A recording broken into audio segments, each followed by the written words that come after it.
Stand by to launch FanStream Sports. 3, 2, 1. Let's start. Hello, sports fans. Welcome to FanStream Sports. Nothing but pure sports. This is the JP Show. JP, it is so good to hear you back on the air. Stand by. Now, here's JP. All right, welcome into a Monday morning of Bitch and Moan. It's a Bitch and Moan Monday, and the Bucs even won today. Yesterday. That's because let's barrel out my chest. FSU got screwed. Historic screw job for the college football playoff. And yeah, if you don't want to hear people whine and bitch and moan and spit facts, you don't want to watch this show. You don't want to watch this show. You want to hear the facts and of what really happened to Florida State and what's really going on in college football in the world we live in. Sit back and relax for the next couple of hours, and we will regale you with the stories of why FSU got screwed and why college football is an absolute disaster right now on so many levels. The greatest game in sports, in my opinion, is an absolute disaster because of the corrupt leadership that has absolutely buried this sport for so many years, from the decades of not paying players and exploiting them and filling their big fat guts and pockets with profits, to now screwing teams because of nothing but money and ratings and political vendettas. So we will get into it, and we're coming strong. There ain't no doubt about that. Good morning to you, Nick Geddes from On 3 Sports. How are you? I don't know. I'm gonna be honest. I haven't been able to collect my thoughts still. Almost 24 hours later? I'll just say good morning to Paul Stewart. He's up here early with us. And he already said, Nick, you have zero chance of keeping JP under control. That is true, and I think it's going to be both ways because we're both fired up on it. I will just say, and we're going to get to the Bucs first, obviously, but I don't know if this is a thing to hang my hat on or not. This is definitely not a good thing. But as a UCF graduate and a Florida State supporter, I know that's hard to wrap your head around, people, but it's a true thing that I go through. I hold the distinct honor of being gone through this scenario, JP, not once, not twice, but 3 times. 3 times in 6 years. Yeah. As a supporter of these teams, I've seen this happen. Again, that's not a great feeling. But you should know more than anybody else then what this is all about. I know exactly how it felt then. I know how it feels now, and it's you know what, but it's suckage.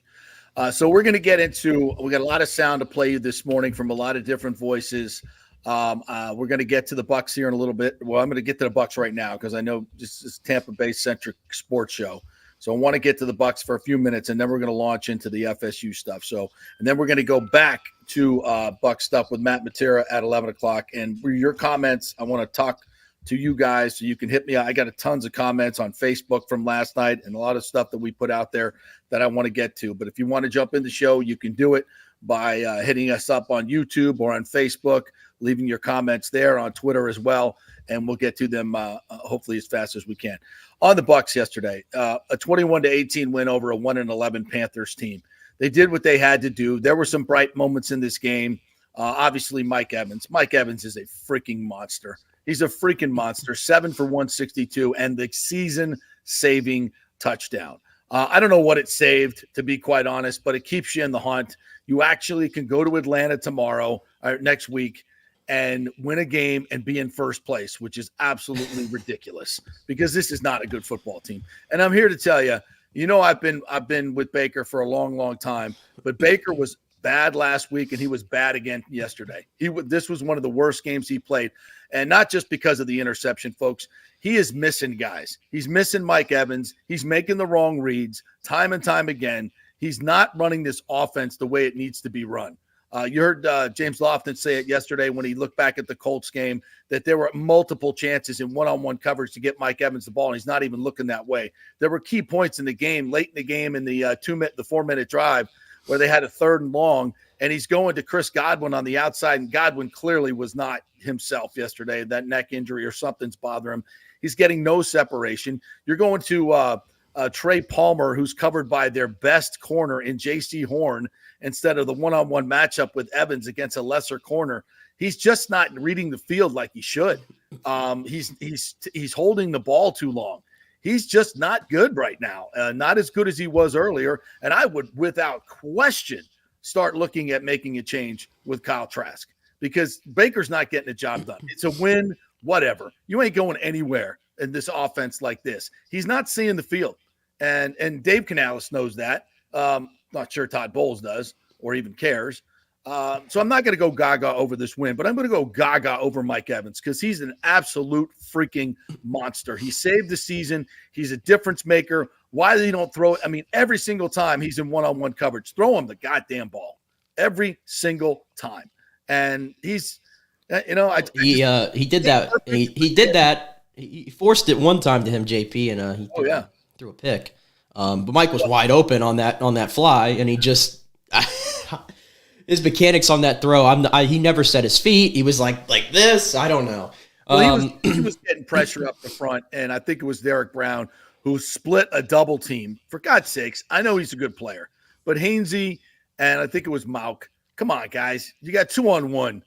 Stand your freaking ground. Let the quarterback step into it. The ball slipped out of his hand, so I'm not going to kill him for it. But there were 3 other passes that should have been intercepted that he threw that were horrible. Yeah, he was not great. Just in general, this game to me, I don't know how it felt for you in the press box, but on TV, and again, maybe this was following the events before, so maybe I just couldn't get into it.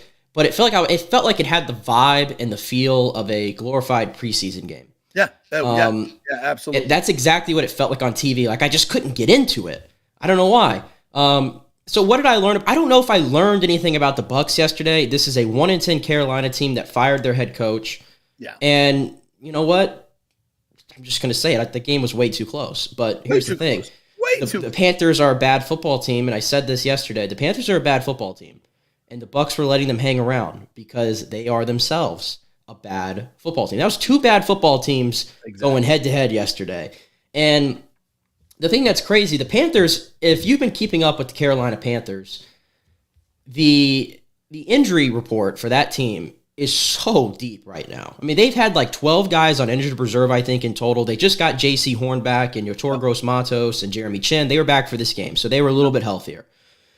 But the Bucs didn't take advantage of any of that throughout the game, I thought, because I thought the game was entirely too close. And even their offensive line, you want to talk about banged up. I mean, they're pulling like Gabe Jackson off the street this week on the practice squad. And the Bucs got, I think, credited with a sack maybe? Now, there were times they pressured Bryce Young and forced him to make some bad decisions. 3 sacks. But, I still thought it could be a little bit better. Like, they still scored 18 points on you.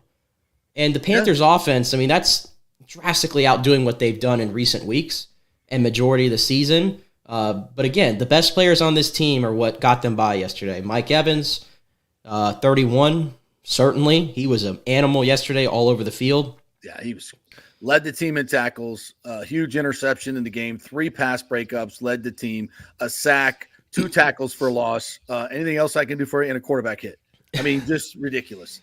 So good. I mean, Antoine Winfield and Mike Evans, I thought Yaya Diaby had another great day. Kalijah Cansey played really, really well. There's some flashes from these young kids, but then Rashad White played so lazy. His effort yesterday was disgusting. And Rashad played well. No, he did. I just watched the tape. He did not play well. He made some plays, but he's dropping balls. He's lazy on routes. He's just I didn't think he gave much effort, an effort at all. Not crisp. As I said, made a couple of plays, but I want you, listen, you going out on a route, run your damn route. If the ball is thrown to you, aggressively catch it and put it away. It just seemed like a lazy effort from him. And he made 2 horrible penalties. On the first drive, an offensive pass interference, which we got 2 of those. The second one on Otten was an effing joke. I don't know what they were looking at on that one. The officials in the NFL, you watched that Packers game last night, are just horrible. It's every week. It's every week, every game. And that's because they're trying to, manipulate games, but whatever. It's so bad, and it's an unwatchable product at times, especially that game yesterday with the Bucs and Panthers was unwatchable. I mean, that is horrible. And then when in second quarter it's raining and the stadium's like 1 quarter filled, you're just like, oh my God. Well, I mean, then that's part of it. Like you mentioned, Rashad dropped some balls, and I saw the one he dropped in that little screen there to the right, in the second quarter. It looked like it was pouring and pissing sideways on TV. It was raining, but I don't know. It seemed like it was affecting both teams. I mean, guys couldn't stay on their feet, things like that. But that's what you get when you're flexing games in Tampa Bay to 4:00. Yeah.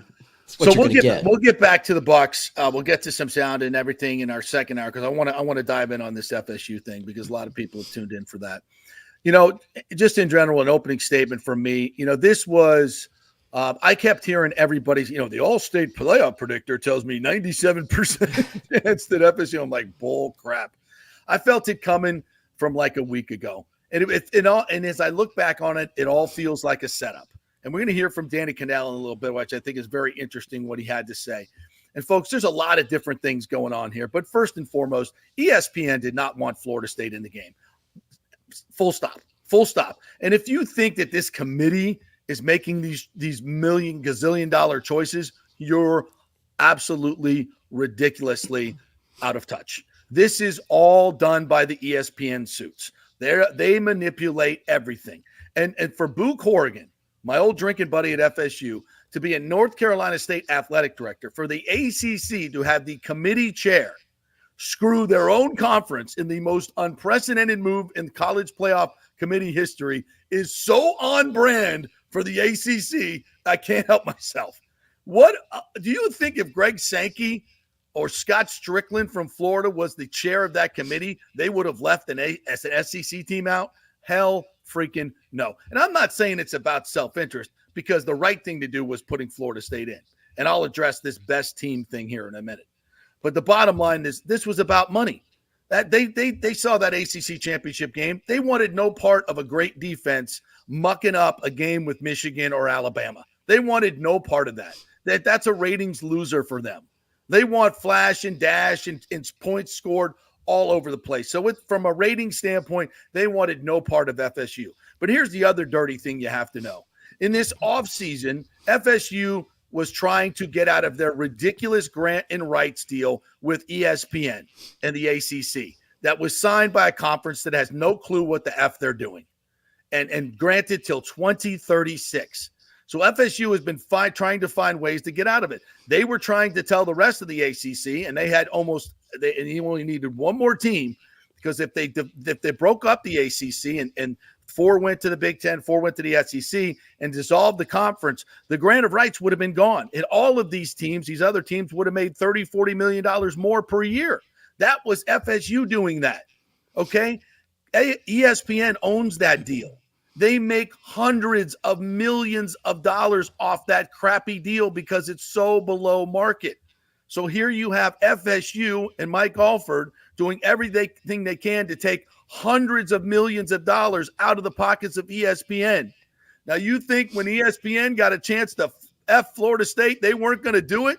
You're damn right they were. And not only could they do that, they could protect their brand in the SEC, which, of course, they're going to do no matter what. No matter how down that conference is, I'm sure they were fighting to get 2 teams in.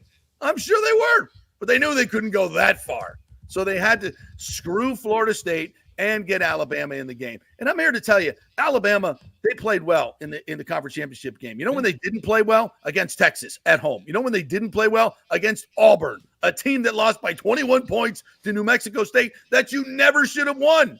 You want an eye test? You want an eye test? Look at that game. Alabama's better than Florida.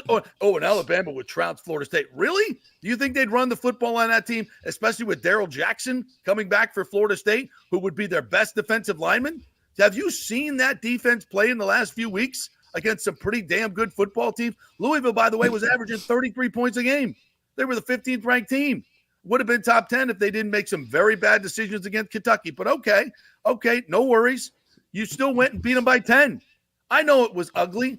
But this whole idea of the best team, Herbie, it's the best teams, the best team. Well, Herbie, you've been telling me for a month that Oregon was the best team out west, and they were going to kick Washington's ass and should be in the playoff. How long have you been telling me that, Kirk Herbstreit? Oh, and as a 10-point favorite, what did they do? They choked. Where the games are played on the field and should decide the playoff, they effing choked. So guess what? The team you thought was the best evidently wasn't the best. So I'm so tired of hearing these people who think they know who are the best. Oh, but Florida State's quarterback is terrible. There's no way they're going to win that game. They had to win those games and play those games to win those games that way. I said it on this show. Yeah, I think they need some style points to get in. And I was right. But you know what? Even if they would have scored more points, they still would have got left out. I'm here to tell you. Maybe if they scored 45, maybe if Tate threw for 5 touchdowns, they would have, but still probably not. I'm in closing, and I'm going to give you the floor, Nick, as well here. It's not about the best teams. I could go through all the metrics. The SEC was 7-9 in non-conference. They were 6-4 again. They were 4-6 against the ACC. This was a down year for the SEC. Alabama's not that good. Georgia's not that good. I'm not, and I don't give a shit about Vegas because Vegas had Washington as a 10-point underdog, and look how that game went. Vegas had Alabama as an underdog, and look how that game went. Vegas ain't always right, folks, especially in college football when it comes to a lot of these games. So FSU did what they had to do to win those games. To me, it was a feather in their cap that they were able to win those games the way they were able to win them. And by the way, Tate Rodemaker would have had another month. It's not the third-string quarterback like I keep hearing all these idiots say. It would have been the second-string quarterback, Tate Rodemaker, who had some moments. I don't think he was great against Florida, a bad defense, but grew into the game, and they managed the game with him, right?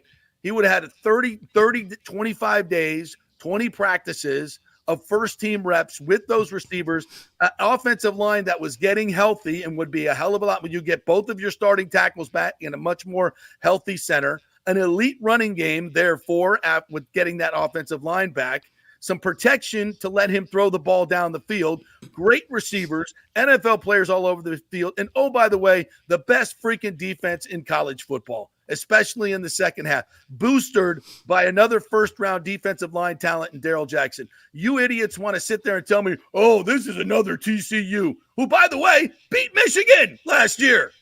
So don't give me – what the hell is Michigan doing in the freaking playoff? They played nobody. You want to get an undefeated team out? Go look at those metrics. They played nobody. Oh, they had a great defense. How many good quarterbacks did they play? Zero. And they threw for less yards than FSU did in the last 2 games. What the F are you talking about? And by the way, Michigan cheated. Have you seen the numbers since they hired that guy? They completely turned their program around, and it just so happened to coincide when they started cheating. I mean, you're going to reward that. How are they the number 1 seed? Alabama's going to kick their ass, by the way. So this is so corrupt. It smells so bad, and this whole committee thing making you people think that it's some type of process. It's not. Here's your teams. Boo Corrigan. Go announce them. Ridiculous. I'm going to try to separate any bias that I have towards Florida State when I say this, and that's why, and I know it's hard to do sometimes. I truly feel sad, and I'm trying not to over-dramatize this because in the grand scheme of things, this is football. This is college football. But what really saddens me is a sport that I love, that you love, we all enjoy every Saturday, that has always had the greatest regular season in all of sports. It has never meant more before. That was all undone yesterday. Yep. And the sport as we know it has been undone over the past few years because of greed, money, Vegas betting odds, hypotheticals, subjectivity, all those things are continuing to undo this great, great sport that has given us so many great, fantastic memories. And it all came to a head yesterday. I no longer know as a sport what we are doing anymore. If the games have been proven not to matter. I can't, in every counter argument to that I have continued to hear throughout this process, I don't know what you people are looking at. And the fact that someone like a Booger McFarland yesterday on that panel can go up there and say this is a travesty to the sport and outline everything with facts, okay? Facts. I deal in facts. Booger was dealing in facts yesterday. You know what happened to him? He got laughed at. Laughed at. Yeah. He got laughed at. Yeah. And by the way, this is what saddens me too, or pains me about this whole process. This didn't just happen when Jordan Travis got injured. If you go back to all these shows that have been going on ESPN and these committee rankings, when Jordan Travis was still healthy, they were already starting to do this about, is Florida State one of the best teams? Should they get in? Because they didn't like the performance against Pitt. They weren't thrilled about beating Miami by only 7 at home, even though that's a rivalry game. In the second half, right? Even though that's a rivalry game and whatever. But you know, Alabama gets credit for playing a close rivalry game against Auburn. But I guess that doesn't apply here. Nope. And here's in the grander scheme of things, this is a product of the world we live in too, of the messages that we sent out today. We have a young man, Jordan Travis, a leader of this football team. He snapped his leg on national television for everyone to see in a horrible moment that we wish we didn't have to see. That team had to watch that. Okay? Mm-hmm. And then that team had to go out there and finish that game that they were losing 13-0 at that time, by the way. Yes, I know it's North Alabama. You want to know how they responded? They responded by rallying around as a group and saying, we're playing for Jordan, and we're going to prove everybody that, we're a freaking damn good team. Right. We're going to go prove it. You know how they responded? FSU took the field on defense 38 possessions after the Jordan Travis injury. They gave up 1 touchdown. And you want to know the 1 touchdown they gave up was in the Florida game on that roughing the passer call. That was ridiculous. And that allowed them to score. So I put an asterisk on it. They essentially went 38 possessions without giving up a touchdown. And if this was a Big Ten team, if this was an SEC team, we would go, oh my gosh, look at that defensive effort. That's football, ladies and gentlemen. Yeah. But we didn't hear that when it came to Florida State. It was all about the quarterback and this and that. And that's the wrong message that we've sent, is that you can work your ass off. You can overcome adversity. You can play as a team. You can find a different way to win and continue to just keep plugging forward, and then you get the freaking rug ripped right under you. Yeah. And that's not the Florida State fan in me talking. No. That's the college football fan in me talking, okay? There's a distinction there. I'm pissed off at the way this sport has become. I'm pissed off at the way people talk about it on TV, and I'm under the impression, because here's the funny thing. The committee all this time gave Florida State their flowers, had them in the top 4 all this time. It was a setup. And then everything kept coming from the ESPN side and everyone else saying they're not one of the 4 best teams. I can't come here today and not tell you, and I'm usually not Mr. Conspiracy Theorist, and you know that. So it takes a lot for me to say this. And tell you that I doesn't feel like... I'm dragging you in on this one. Exactly. And tell you that it doesn't feel like the committee was almost bullied into this decision by the talking heads at ESPN. And save me your fake-ass apologies and, I feel so bad for Florida State, but I don't make the rules. Talking about you, Kirk Herbstreit. I don't know what the heck has happened anymore in this sport. I don't know where it's going. It's a sad day. And by the way, the other thing too, the ACC was already dying. Boo Corrigan killed it yesterday. Yeah. And what's sad about this, and this is why I've almost lost respect for him, his father, if I'm not mistaken, was the man who created this conference. That's right. Invited FSU. Yep. Turned it into an athletic juggernaut. In one of a Power 5 conferences, and Boo Corrigan destroyed it yesterday. It's over. FSU in the ACC, and that goes for the ACC, you're basically a Group of 5 conference now. That's what this has turned into because of TV network greed. Yeah. That's what we're doing now. It no longer matters what you do on the field. That's the message we sent out yesterday with that ranking. And I'm under the impression, too, that Florida State being number 4 going into championship weekend at this point was a ratings ploy. Yeah. So they could make up all this chaos. I kept hearing all about this chaos. It's going to be chaos and all this stuff. Right. And putting them at 4 did that because they were going to get this shock moment of, we're going to take them out of the playoff. Watch this, guys. And everybody's going to tune in and buy it and sell it because the fact of the matter is Texas beat, this is what I can't wrap my head around. This is a great one.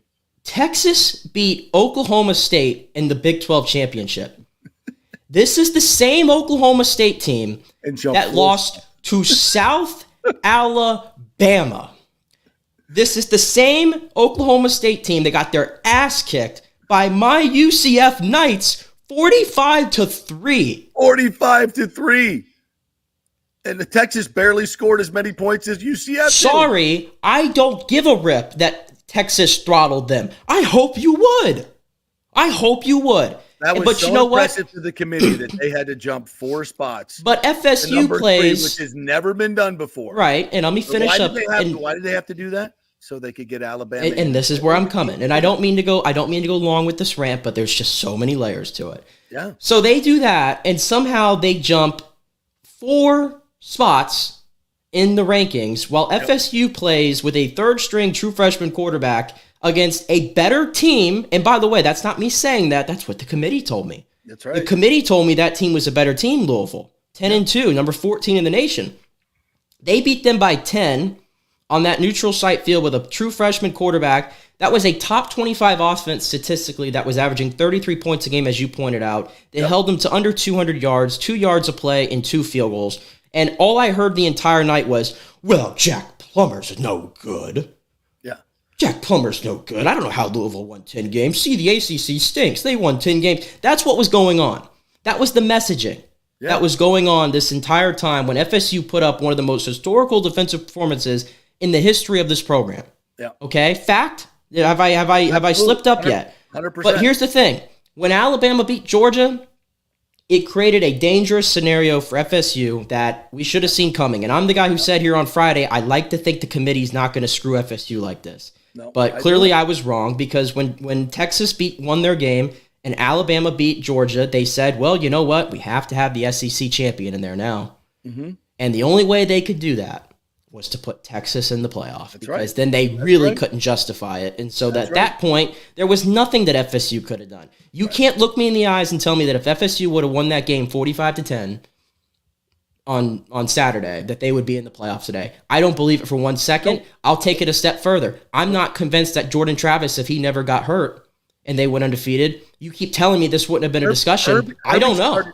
I don't know. You're spot on. But I said this about 4 weeks ago. And this is when I first saw it. I was watching College Game Day, and they went to the board, and he said, and they started pointing to FSU, and he's like, I don't know, one of these teams don't belong. FSU. He started it back then, and I was like, what is Herbie doing at this point? And this is the same guy. This is the same guy. There's going to get 2 SEC teams in. All these teams. Florida State doesn't measure up.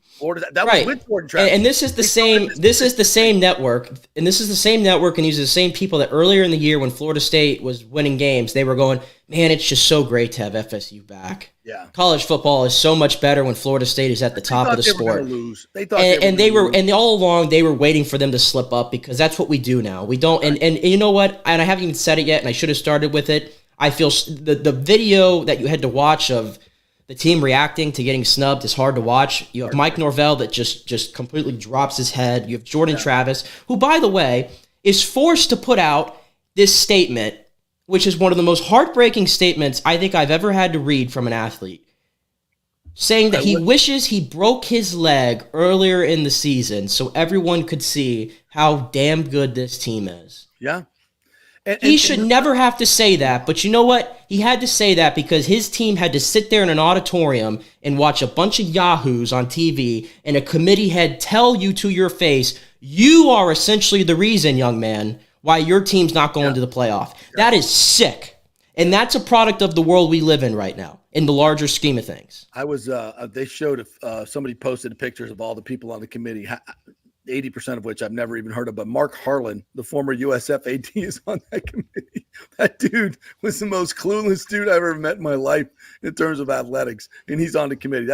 But you know what he is? He's a suck up and a puppet, and that's all they want on that committee is a bunch of suck ups and puppets, and so they could tell him what to do, and they weren't. And again, there's just so more to this. It's so. We'll get to it. So I want to move on to a couple other things. We'll get to all those things you want to say. We will, but you know this whole idea that, and this is why Booger was so incensed about this, is because FSU knew what they had to do.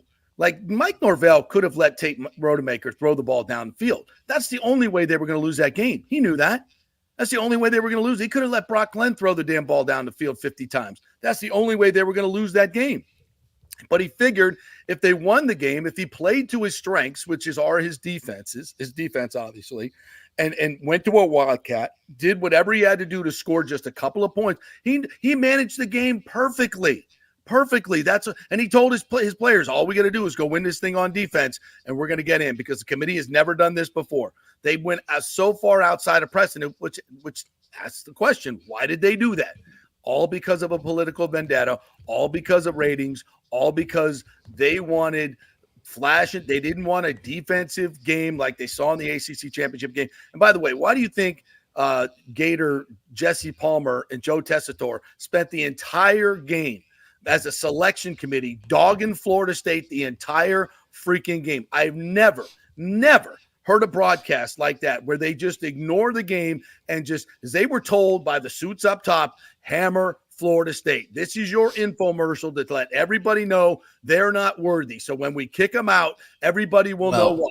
Let's get public opinion. Let's get the propaganda out there. We started with it started earlier in the day too on College Game Day. Of course when Greg Sankey gets up there on that stage and gives essentially a 90-second infomercial about the SEC, and one of these things aren't like the other, and essentially implying that because we've had so much success in the past 15 years in this system, and I'm not disputing him, by the way, I'm really not. It's not about that though. If you go undefeated in the Power 5, and by the way, we talked about scheduling. FSU went out of their way and has done this more so than most other teams, by the way. They scheduled Alabama in 2017. Now, everything went off the rails, but they scheduled that game, okay? They scheduled a 2-2 against LSU last year and this year, took care of business in both games. They have Alabama scheduled in the future. They have Georgia scheduled in the future. At this point, what's the point of doing it if you're not going to get rewarded for it? At least now in a 12-team playoff, there's much more room for error, and you can make your case. But that's all in the future. This is the ultimate screw job, and I want to get to a lot of sound. And do you have the Danny Cannell thing ready?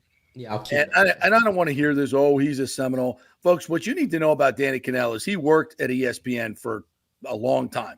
He's been in these production meetings when he's told by the suits about what to say and how to say it. He knows how the sausage is made. Trust me, he knows how the sausage is made. And I want you to listen to him, what he's saying, and we'll talk a little bit about it afterwards. It's a dark day in New York City. It's a darker day in college football because what we saw transpire the last 24 hours, really the last week leading into this debate, has been disgusting. It really has, but now the secret's out because I've been trying to tell you for 10 years this playoff is a complete sham.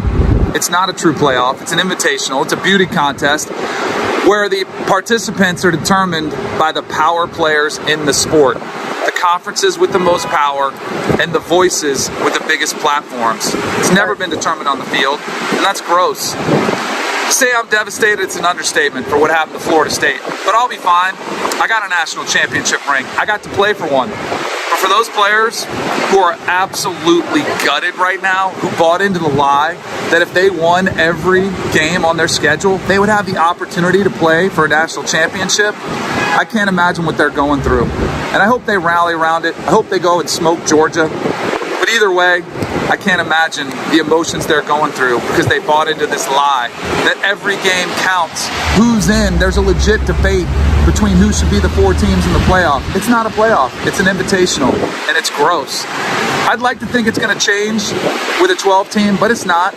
You're still going to have those powerful conferences, and you're still going to have the 12 teams determined by the voices in the TV studios and in the boardrooms rather than on the football field where it should be determined. And that's wrong. And I worry about the fans of our sport who see right through the facade. Please don't go away. Hopefully it gets better before long, but don't lose your passion. I know it's hard. I know it's challenging. I know Florida State fans are going through it right now. But keep rooting for your teams, and one day we'll be able to get a legit national title. Until then, I don't even know what to tell you. It's depressing. It's disgusting. But man, remember the players, what they're going through. Keep supporting them, and we'll see what happens. If Florida State does beat Georgia, I wouldn't be surprised if they claim a national championship, because they should. Remember, Georgia is one of the best teams in the country. Georgia's one of the best teams in the country. Yeah, and shouldn't they be ranked to get ahead of Florida State? Yeah, of course. Why'd you put them at 6? Because that's what it makes it look better, that they're not protecting the SEC. When of course they are. That's what it was all about. He knows how the sausage is made. It's all fake. The committee is fake. It's all about ratings. They were never going to let FSU in, and that's so freaking sad. All right, we'll take a break. We'll come back. We got a lot more sound we're going to play. It's a great bite from Dan Mullen. Booger McFarland, we'll hear from him as well. Rachel Nichols on CNN today, I thought was absolutely brilliant. I'm going to hear from her as well, in a more newsy type of kind of explanation. We're brought to you by the Jeeves Law Group, JEEVES lawgroup.com. Hey, Scott, can we sue the college football playoff? Yes, we could. Scott Jeeves will represent you. He's a local guy there in Tampa, been living there forever. Community involvement. Don't go with one of these bigger national firms. They won't call you back, folks. Scott's got an office in Hillsborough and in St. Petersburg. He's a local guy and supports the local community. Great law firm, big enough to take on the big ones, and will get you a great settlement. It's the Jeeves Law Group, JEEVES lawgroup.com. Back in 3. Stay with us.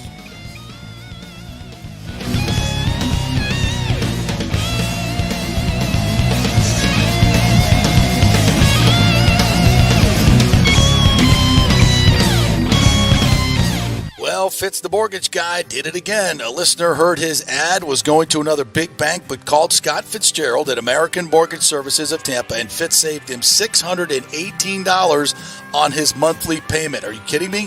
Folks, that's big money. Rates are going up, they're going down, they're going all over the place. Scott will shop your loan and save you lender fees and get the best rates. Email him, scott@amstampa.com, or call 813-294-7595. That's Fitz, the mortgage guy. Lots of stuff going on right now, and these rates are going all over the place. You need somebody knowledgeable in the market that will work hard for you and get you the best deal. That's my man, Scott. He's done 3 loans for me, done thousands of loans for local folks here, works with a lot of the coaches and players in the area. He's the guy. 813-294-7595, or go to scott@amstampa.com.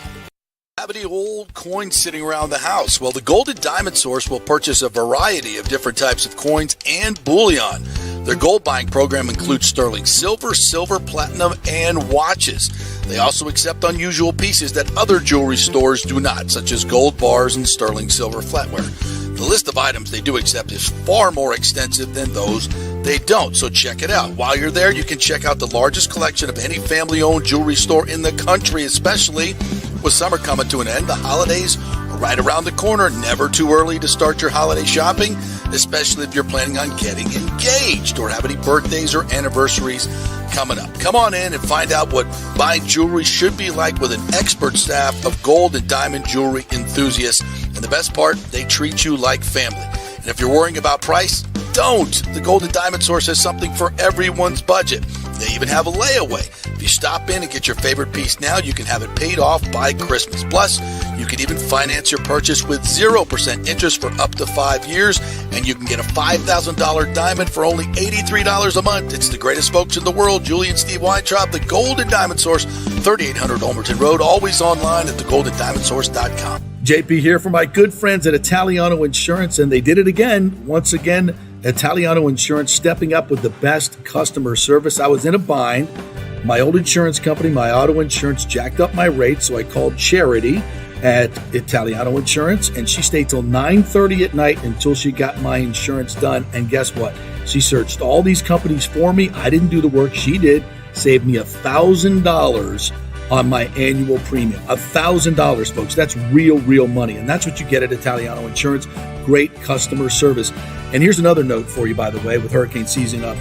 40% of people in Florida are underinsured. That means if you have something happen during a hurricane and you need replacement cost, you're going to get 40% less than you deserve. Can't let that happen. Call the folks at Italiano Insurance and get them to help you out in both those regards. They will save you money and keep you insured properly. That's 813-877-7799. Great folks in the community, been doing it for over 60 years. Italiano Insurance, 813-877-7799. Pure sports. JP is back on. Welcome back. FanStream Sports. All right, welcome back to the JP Peterson Show here as we roll on this historic Monday, the unprecedented screw job of FSU. We'll get to the Bucs here as well. We're going to talk a little bit of Bolts in our second hour. Matt Matera will join us at 11 o'clock to talk Bucs with the Pewter Report, so we'll do that as well. We're brought to you, by the way, by Bay Area Modern Medical Center, BAMMC.com. If you need to get your testosterone right, get your nutrition right, your immune system right, great place to go. They will give you personal service, not 15 minutes like these other corporate places do. They'll spend an hour and a half with you. That's what Chris Lugo spent with me, going over your blood work and devising a plan to get you healthy on every level. They think differently. They think out of the box. So whatever you're doing now, you're probably in a corporate system. Get out. Get to somebody who will actually care about your personal health, and that's Bay Area Modern Medical Center, BAMMC.com. They'll work with your insurance company on your labs and getting you to specialists and all those things, but have somebody direct your health care that truly cares and will spend time with you, and that's Chris Lugo. All right, I wanted to get to a couple of these comments too, and then we'll get to some more sound. Let's have the Booger McFarland one ready, if you can, Nick. Just from a Bucs standpoint, Donald Vesey, Atlanta's going to run us over 200-plus yards rushing. Yeah, we still don't have any linebackers. I don't think Levante's coming back. Devin White might be able to come back. Gervasier Dennis maybe as well. Ryan Neal did a yeoman's job filling in at linebacker. Good for him, but the Panthers pretty much got just what they wanted in the run game. If the Panthers stuck to the run more, my God, they could have won the football game. Dude, they get down to the goal line. Chuba Hubbard's get 9-10 yards a clip. 2nd and 1, they throw a fade. 2nd and 1, 3rd and 1, they get a tackle for loss. They got to kick a field goal. 2nd and 1, you just ran all the way down the field at 9-10 yards a clip, and you throw a fade from the shotgun on 2nd and 1. And which one of their receivers is coming down with a fade? Just awful. Cash the ticket on plus 500 on FSU. Missed the morning of. Wasn't hard to see coming. God, I should have done that. I saw it coming. You're right. A K-Dub 4, you're right. Baker looked bad in the beginning. It seemed all his focus was on Mike, almost giving up the ball. I know what he was trying to do, but almost cost us a win. Yeah, he was bad, folks. He's not reading the field. I just don't see the upside with him right now. I want to see.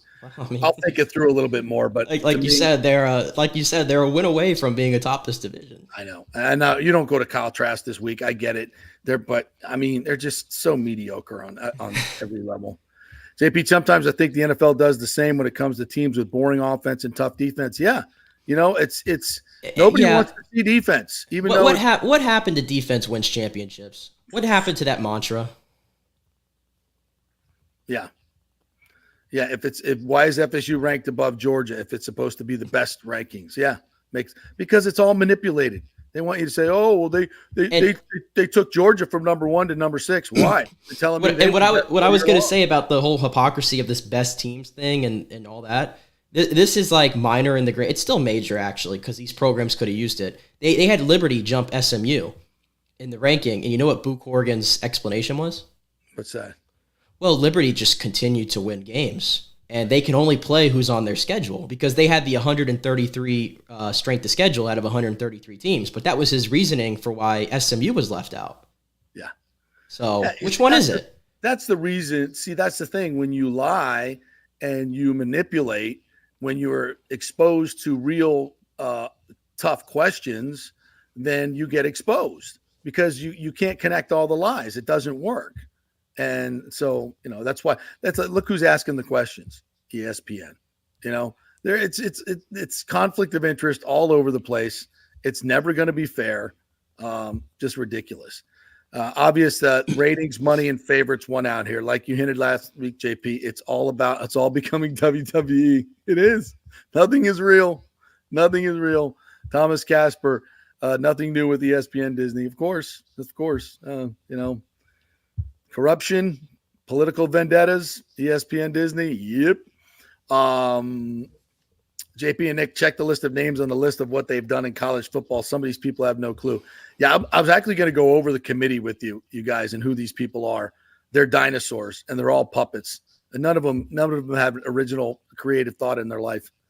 Our public school system allows kids it's okay to identify as a cat. Is this surprising? No, the whole world. This is funny. This is funny. This last comment from TJC22. This is so. The Big 12 Championship literally had a WWE belt or a trophy, and on the field.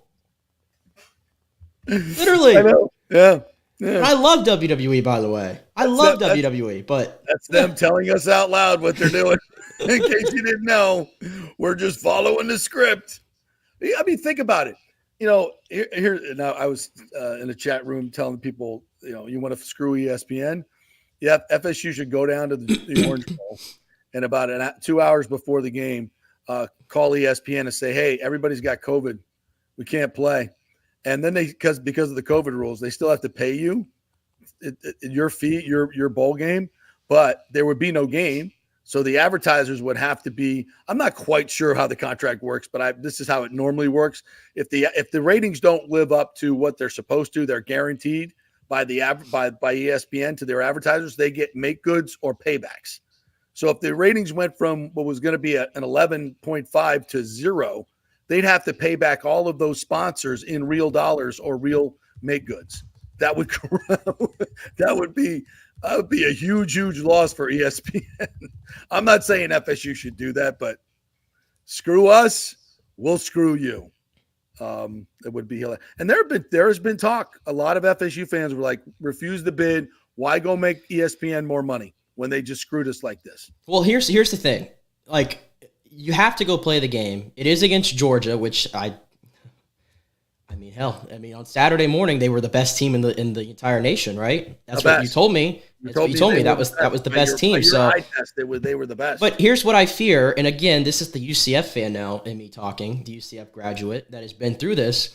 They're damned if they do, damned if they don't in this bowl game, JP. Because here's what happens. This is how things work. If FSU loses to Georgia, see, I told you so. They're not one of the best teams. They couldn't beat Georgia. If they beat Georgia, you know what they say? Well, Georgia wasn't motivated. Yeah, exactly. They were motivated. I've seen how this story goes. Seen how this story goes. Same with Florida and UCF, remember? Auburn and UCF. I saw it right there. Oh, yeah. UCF beat them in that game, and the same team that beat the two teams that played in the national championship, by the way. And the narrative coming out of the SEC was, oh, we don't care about bowl games that aren't the college football playoff. We don't care. TJC says FSU better. UGA 15-point favorites. Yeah, Washington was a 10-point favorite. I mean, underdog. Yeah, and by the way, you won't convince me. I'm not going to make an argument here. You think Georgia's going to run on that FSU defense? That's what I was going to say. Like, I'm not going to make an argument. Back's that good? No. I'm not going to make an argument necessarily that FSU. By the way, I'll take FSU in the 15. TJC, let's go. Yeah, I was just going to say, like, I think you're fooling yourself if you think FSU wouldn't at least be competitive in these games in the playoff. Oh, it's ridiculous. I think you're fooling yourself if you think that. If you truly think that. They would flat out throttle Michigan. Their defense would give – I don't think they would not throttle. I'm not going to put that out there, Al. I won't go that far. But they would give them fits. They would give them fits. Throw the ball. And anybody – is J.J. McCarthy proven that he can throw the football? They threw for less yards. That's the funny thing. In the last 2 weeks. That's the funny thing. Why is the Big Ten getting this great pass when they haven't won a playoff since the first one, Ohio State, which, correct me if I'm wrong, had a third-string quarterback, but interesting. And they had a loss, by the way, at that time. Yeah, and got in over undefeated TCU and undefeated Baylor, by the way. But no consistency. All right, let's listen to some other voices besides our own talk about this. Our good friend Booger McFarland, Tampa Bay native, Tampa Bay Buccaneer. And I want to give him just a huge pat on the back and attaboy because he knows exactly what he's doing. He knows exactly he's going against the corporate narrative. He knows he's risking his job.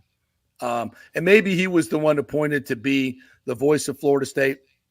RG3, I got to give it to him too. RG3 said Dan Mullen. What? And Dan Mullen. We'll hear in just a little bit. So yeah, there and all three of those guys, you know what they strike me as? If someone came to them and said, you got to say this, they'd all go, F you. Every one of them. Robert RG3, Booger, and Dan Mullen's like, I don't need this job. I'm not going to go out there and say something I don't believe in. I'm just going to go coach anyway. You ain't got nothing. But Herbie, Fowler, they're nothing without ESPN. Nothing. They're just mouthpieces. So disappointed in those guys. So disappointed. All right, let's listen to Booger. Brave Booger. Come on, bring it. Power 5 champ. Well, I'm going to completely disagree with you. To me, this is a travesty to the sport because we go out there on the field and we play the game. And regardless of whether it looks good at the quarterback position, regardless of whether we win with offense, whether we win with defense, the name of the game is to win. And that's a reason never before has this not been done. Winning a Power 5 conference, going undefeated, and not getting into the playoff. So I understand we want to look at style points and who are we going to get for the best matchups. But that's not what this is about. This is about understanding to get the 4 best teams. One team has a loss, and that's Alabama. One team doesn't in Florida State. And the fact that this committee could take a Power 5 conference champion that's undefeated. Those kids have went out there and busted their behind and not get into the playoff based on the eye test. Mind you, this is the same Alabama team who needed a prayer in Jordan Hare to beat an Auburn team that lost to New Mexico State. So that's really what has me bothered right now. Reese. See, he's a football player. Yeah, and I know he's a defensive football player. But he knows damn well you can win games with defense. FSU just proved that. And for most of the season, they proved that when they shut down Jaden Daniels in the second half. Yeah. Oh, but JP, they won't be able to score with these other teams. How do you know that? How do you know that? How do you know Tate Rodemaker's not going to be a lot better? How do you know the running game's not going to be a lot better when their offensive line gets healthy in a month? It's been made into a hypothetical, subjective argument based on Las Vegas odds and who's going to be favored, and this fear that it's going to be another TCU when TCU beat one of your darlings in Michigan last year to get to that championship game. Yeah. It just so happens that Georgia was a historic football team and probably would have done that to anybody else they faced. It would have done it to Michigan, by the way. The teams are a lot more closer this year than they were the last 2 years when Georgia was running the sport. This just proves the bias. This just proves the bias where everybody goes, well, we don't want another TCU. TCU beat Michigan. Right. And you know what's funny? You know what's funny, JP? It would have been worse. Yeah. You know what's funny is I keep hearing about Michigan. Correct. And I've been hearing about the LSU win. And, you know, they're like, oh, well, you beat the 5th best SEC team. Big deal. Well, here's why it's a big deal, JP. First of all, they're the 3rd best. Who says they're the 5th best? Based on Paul Feinbaum saying this because they lost to Ole Miss. They lost to Alabama. And they lost to Florida. They finished 5th in the SEC.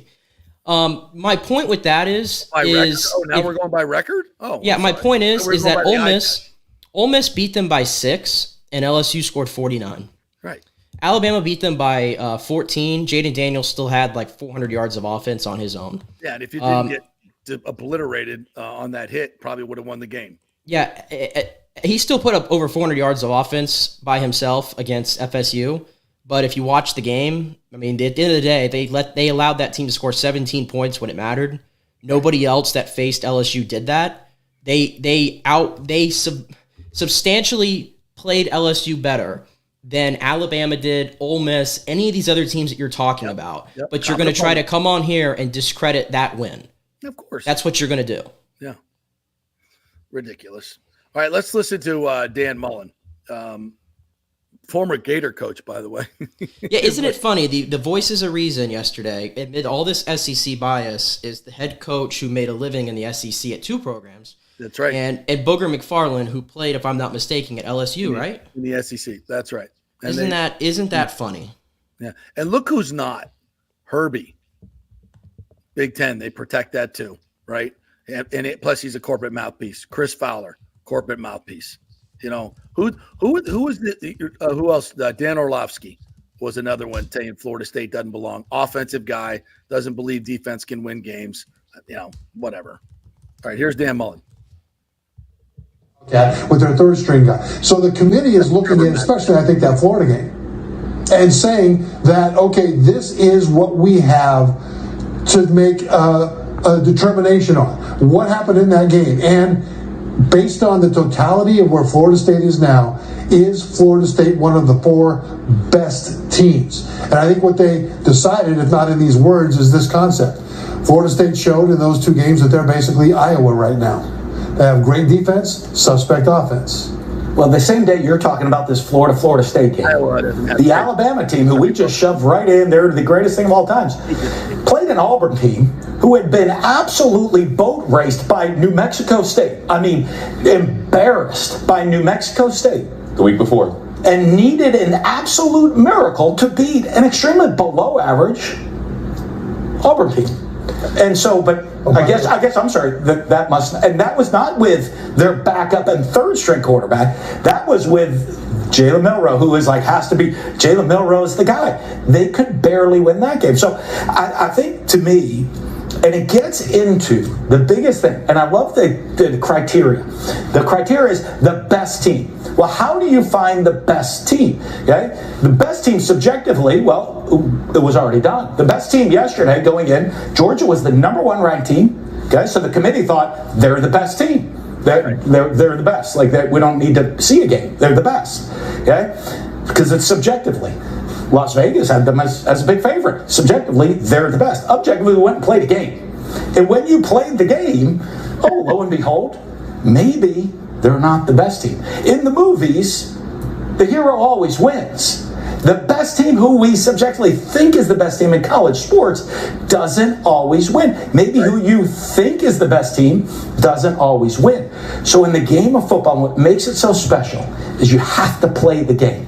And when you play the game, someone wins and someone loses. And if you play it 10 times, it might be different. But in college football, you get to play it once usually. You play the game, someone wins, someone loses. And you know what Florida State did? All they did was win. Win, win, win.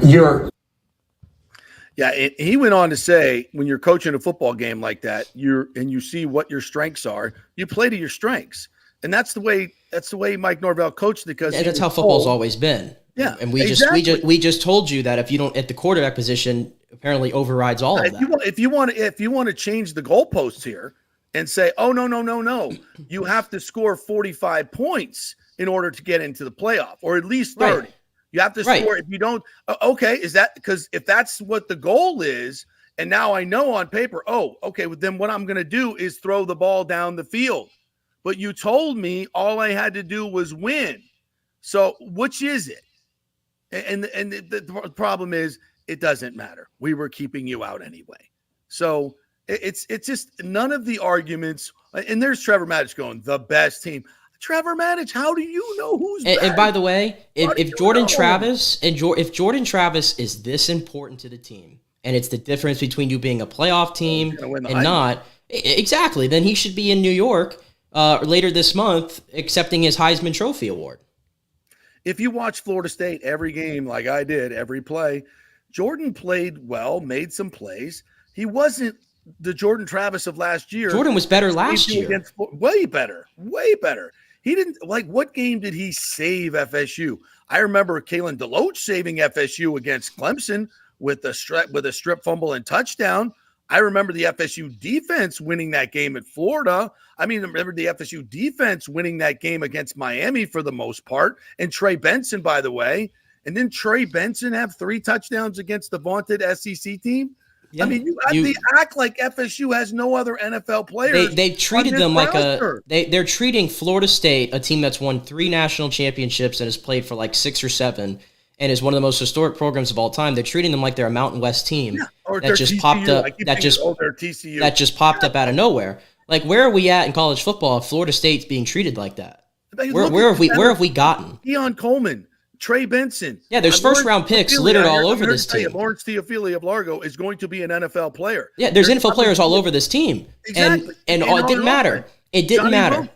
90 players on a roster, and 1 player is not available, and everyone else had to suffer for it. Which tells you it's not about Jordan Travis. It's a political vendetta screw job. Just so you all know, that's what it was.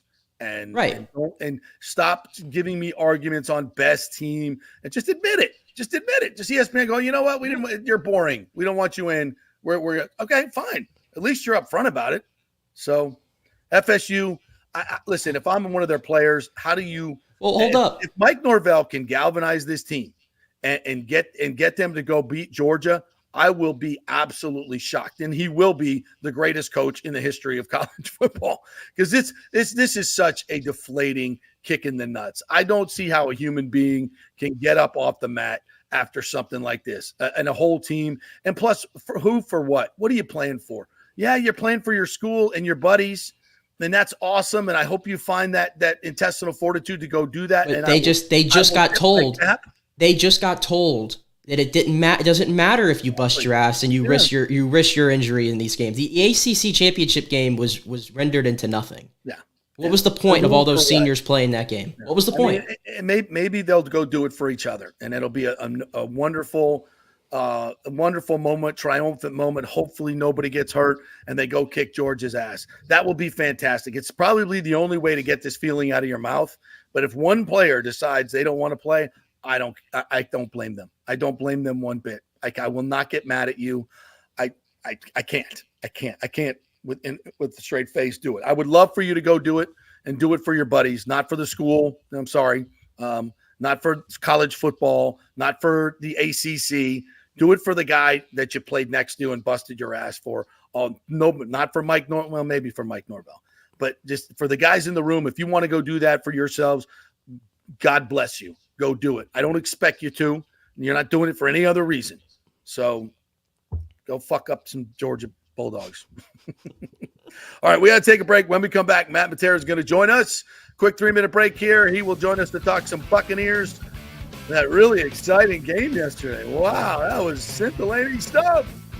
We are brought to you by Italiano Insurance. Let them save you thousands on your homeowners, your auto insurance. Lots of companies coming in trying to get you away from that other company. They offer you lower rates. Let them shop it around and find that for you. Sure, they may jack them up later, but take advantage of those lower rates for at least a year. I'm doing it. Save $1,000. So give them a call, 813-877-7799. Greatest customer service out there. Ask for charity. It's Italiano Insurance. Back in 3.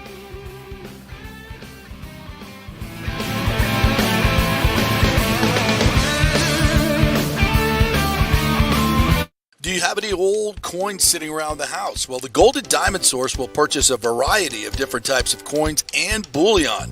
Their gold buying program includes sterling silver, silver, platinum, and watches. They also accept unusual pieces that other jewelry stores do not, such as gold bars and sterling silver flatware. The list of items they do accept is far more extensive than those they don't, so check it out. While you're there, you can check out the largest collection of any family-owned jewelry store in the country, especially with summer coming to an end. The holidays are right around the corner. Never too early to start your holiday shopping, especially if you're planning on getting engaged or have any birthdays or anniversaries coming up. Come on in and find out what buying jewelry should be like with an expert staff of gold and diamond jewelry enthusiasts. And the best part, they treat you like family. And if you're worrying about price, don't. The Golden Diamond Source has something for everyone's budget. They even have a layaway. If you stop in and get your favorite piece now, you can have it paid off by Christmas. Plus, you can even finance your purchase with 0% interest for up to 5 years, and you can get a $5,000 diamond for only $83 a month. It's the greatest folks in the world, Julie and Steve Weintraub, the Golden Diamond Source, 3800 Olmerton Road, always online at thegoldendiamondsource.com. Hey guys, are you experiencing those feelings of getting older, lower sex drive, fatigue, hot flashes, moodiness, or you just don't feel like you had the vitality you once had? It's a chronic problem here in the United States. You're not just getting old, it's likely low testosterone. Studies over the last 20 years show a shocking decline in younger males aged 16 to 39. Older men have seen a sharp decline as well, so do something about it. Go see my friend Christopher Lugo at Bay Area Modern Medicine. Look, testosterone replacement is not a frivolous treatment. It takes a professional, targeted approach that focuses on total body wellness, vitality, and emotional stability, not a one-size-fits-all approach like many clinics use. They will monitor your blood work and adjust your treatment as needed for optimal results. Folks, I've been on testosterone therapy for over 6 years, and it is a life changer. You will feel and look better than you did 10 years ago. Give them a call at 844-977-3477 or go to BAMMC.com.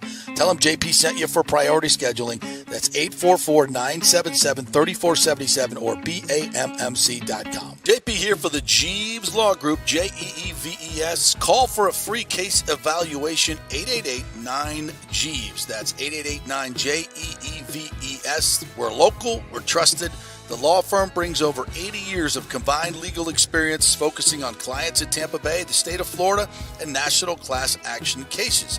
If you're injured, get that free case evaluation, no cost to you.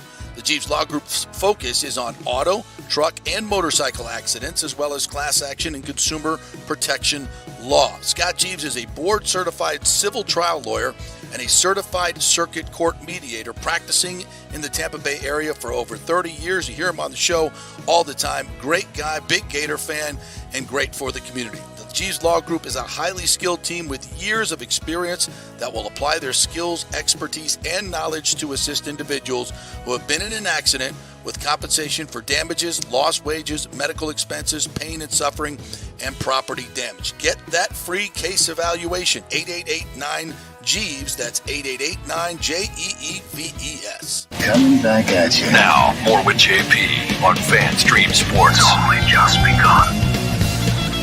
All right, welcome back to the JP Peterson Show here on this real bitch and moan Monday, even though the Bucs won for other reasons. Brought to you by the Golden Diamond Source. It's holiday season, engagement season. They have the best selection. I was just over there the other day. It's beautiful over at the Golden Diamond Source. So go shopping over there.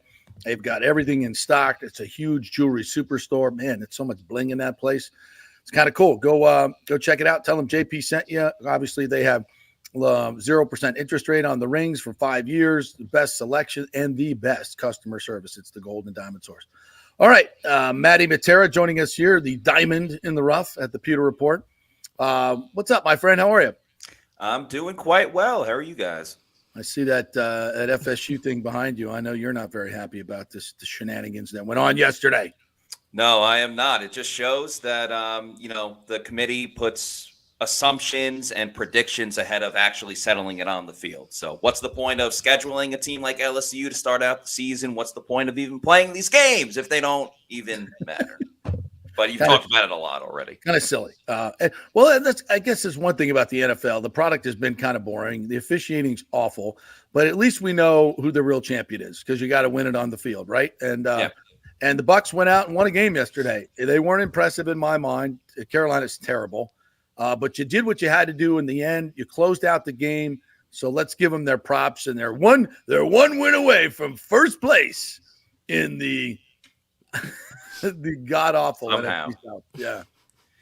Yeah, I mean, if you want to look at positives, and I don't think anyone's thrilled about that they beat a one-win Carolina Panthers team by 3 points. And sure, some people will blame the rain and everything that went on, but both teams had to play in it. If you're going to look at the positives, of course, it starts and ends with Mike Evans. Just another historic performance in a Hall of Fame career type of career and season for Mike. Not just the 1,000 yards for the 10th straight season, but that was his longest touchdown of his career of 75 yards on that catch and run. So that was very cool. Baker Mayfield, outside of his passing yards to Mike Evans, had 40 passing yards in the game. So it just shows how important Mike was in that game and how important he's been in the whole season. And while the defense really had their trouble stopping the run, let's also remember they were down to one true inside linebacker. So I think the defense deserves a little bit of credit just for being able to kind of get through it being very, very shorthanded at inside linebacker. At the same time, I have to question why the Panthers didn't continuously run the football because they could not throw it at all whatsoever. And they ran it very well against the Bucs and then just said, we don't really want to do that. Second and one on the goal line. They ran it all the way down the field, get 9-yard chunks. Yeah. Second and one, they throw a fade, and then they get a tackle for loss and have to kick a field goal. I think I know why they're 1-11. I think I know.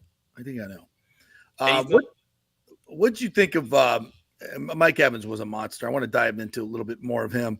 And I asked him this question after the game. Are you playing your best ball of your career at 30 years old? Because I think he is. I think he's faster. I think he's better.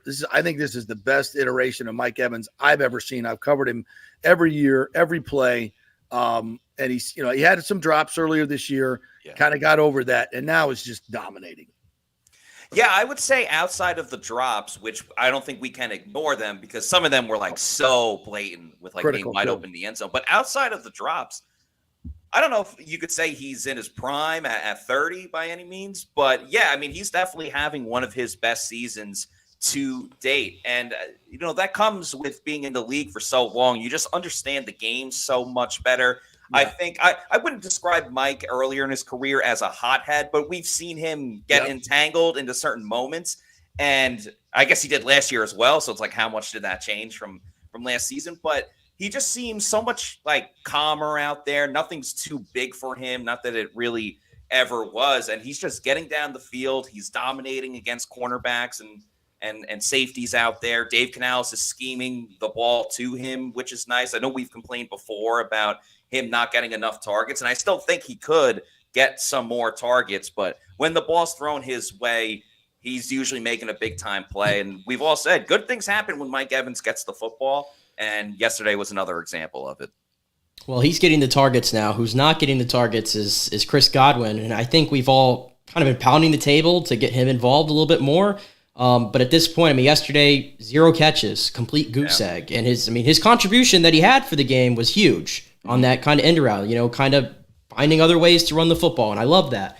But is it a case of, is Chris, like we thought he was going to be like super healthy this year and he was going to be the old Chris Godwin. Are you seeing that he's creating, like, is he creating separation, not getting the football, or what do you think's going on there with him?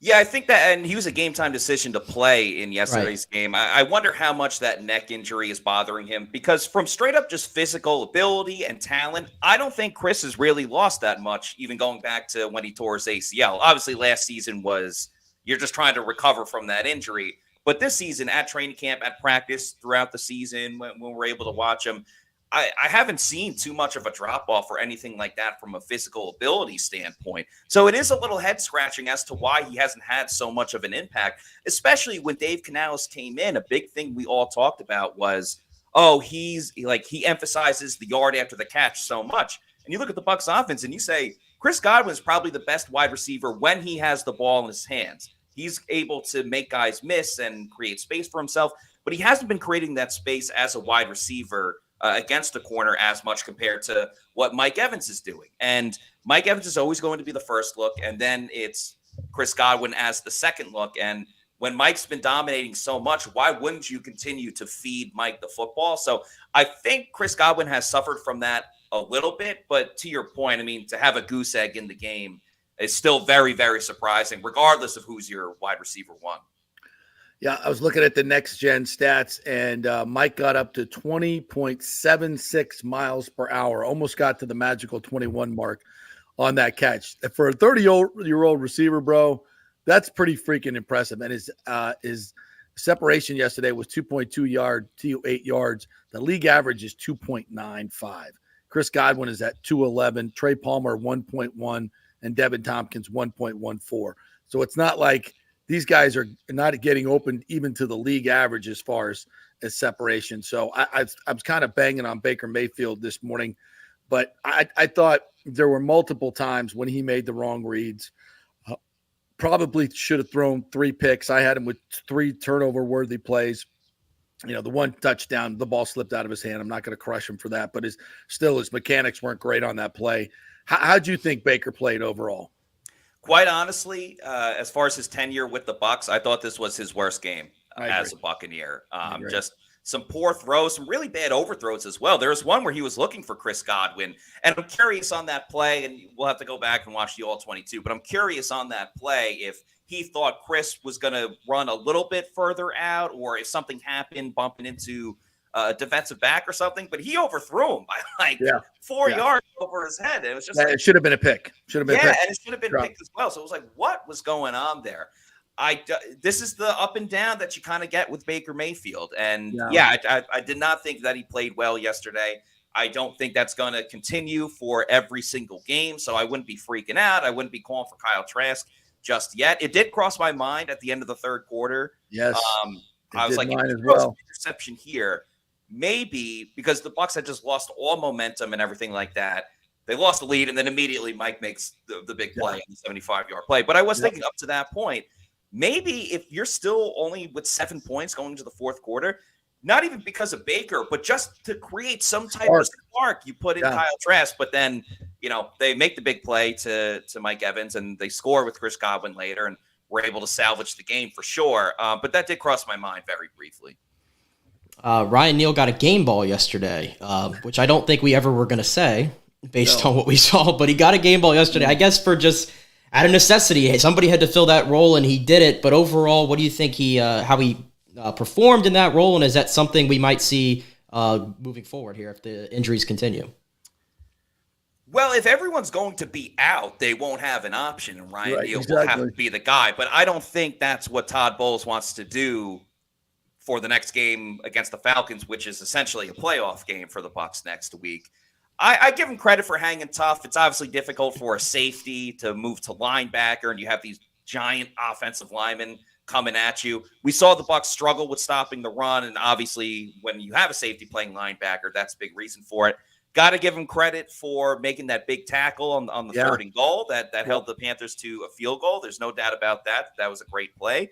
I also wonder what he was doing on the 2-point conversion when Bryce Young ran it in. And what the hell were you doing? In no man's land. Should I stay in coverage? Should I go after him? Then he missed the tackle at the end. He was kind of already in the end zone. Yeah, that was a terrible play. I don't know what the hell he was thinking. It was a bad play. We've obviously criticized Ryan Neal a ton. I will give him a little bit of credit for hanging tough and playing a role that he wasn't asked to play when he signed with the Buccaneers. And we'll see moving forward. It looks like they'll get Servassier Dennis back next week because he had an illness, which I don't understand why, if he had an illness, why is he standing on the sideline in the pouring rain? It's like, if you're sick, wouldn't you not want to get more sick by being out in this weather? But I digress. I was wondering, like, he was there, and he's out in the rain, and he was sick for like 4 days. Yeah. I don't know what kind of illness that was, but that's that was a weird deal, no question about it. Yeah. So moving forward, I look at this team and I'm like, okay, when you go through it, a lot of stupid mistakes, big penalties in this game as well. Rashad White kills the first drive with a stupid offensive pass interference. Yeah. Holding penalties at key times. They short-circuited themselves. The K. Otten OPI. I was like, what the F was that? That was the dumbest call ever. He's like 20 yards away from the play, and they're calling OPI because he thought the quarterback was going to run and started to block and really wasn't even blocking. He just put his hands on the guy. Stupid. The refs are awful. Yeah. But I just, again, a team that makes so many stupid mistakes so often and could have lost that game to a very bad Panthers team. So I look forward. I'm like, can they beat Atlanta? Atlanta's going to run, at will on them, even probably if Servassier Dennis comes back. So what do you think this team can actually win the NFC South? The NFC South is so bad that, yes, I do think that they can win it just by the degree of everyone else is terrible as well. I mean, the Falcons didn't look like an all-pro caliber team against the Jets on Sunday. And granted, the Jets have a really good defense. I don't even know what to make of the Bucs' performance against the Panthers on the defensive side of the football. I mean, because the Panthers have a terrible offensive line. Bryce Young missed some throws and didn't really have a good game either. So what can that defense bring to the Falcons? I mean, let's remember the last time these teams met up, it was 16-13, but the Falcons were able to consistently move the ball into the red zone, and then Antoine Winfield Jr. had to be a hero and knock out all of those fumbles. So, and Ritter dropped the ball one time. The big thing with the NFC South is no one really wants to lead in the division. They keep playing hot potato, and everyone wants to give someone else an opportunity to be first place. So I do think this will be a pretty close game because the Bucs have played in a lot of close games, going all the way back to week 1 when they beat Minnesota. But then we can talk about the Texans game and the game against the Colts, and this one was obviously very close. So the Bucs, haven't truly really been blown out in a number of games. Maybe the San Fran one a little bit in that Eagles game, but when it's a neutral coin flip game, as I like to call it, where you wouldn't be surprised if they won or lost, generally they hung tough. So I expect a better offensive performance, or maybe Chris Godwin gets involved a little bit more. But I see the defense kind of regressing a little bit because it's a little bit of a tougher opponent. I think it'll come down to the end because that's what Tampa Bay has been this season. Bijan Robinson is a freaking handful, and he didn't play against the Bucs, and they still ran for 155 against us. That's a great point. And if Devin White comes back, that doesn't help your run defense. Sorry, it doesn't. Probably makes it worse. So I don't have any confidence that they can stop the run. Chuba Hubbard ran for 104 yards yesterday, almost 5 yards a clip. So I have very little faith in this team going up to Atlanta, but they have a puncher's chance because Atlanta has been so bad. Desmond Ritter is he's no Baker Mayfield. Let's just put it that way. I mean, Baker is kind of the best quarterback in the NFC South, which is a very, very scary thing to say. It is very, very scary. What do you make of this Bucs offensive line at this point of the season? I thought they played well in spurts yesterday. They ran the ball into the end zone, which is something they haven't done much at all. And I thought Stinney and Wirfs were really good in that way. Even Hainsey seems to be getting a little bit better. What are your thoughts on this O-line? I worry a little bit about the health of Tristan Wirfs, to be honest with you, because this is the second agree. game in a row where he's allowed a sack, and he's just clearly not 100%. I mean, everyone saw when he got injured in that game. I didn't think he's going to be able to walk off the field, and then thankfully he was able to go and only missed a snap or two and then was right back in it.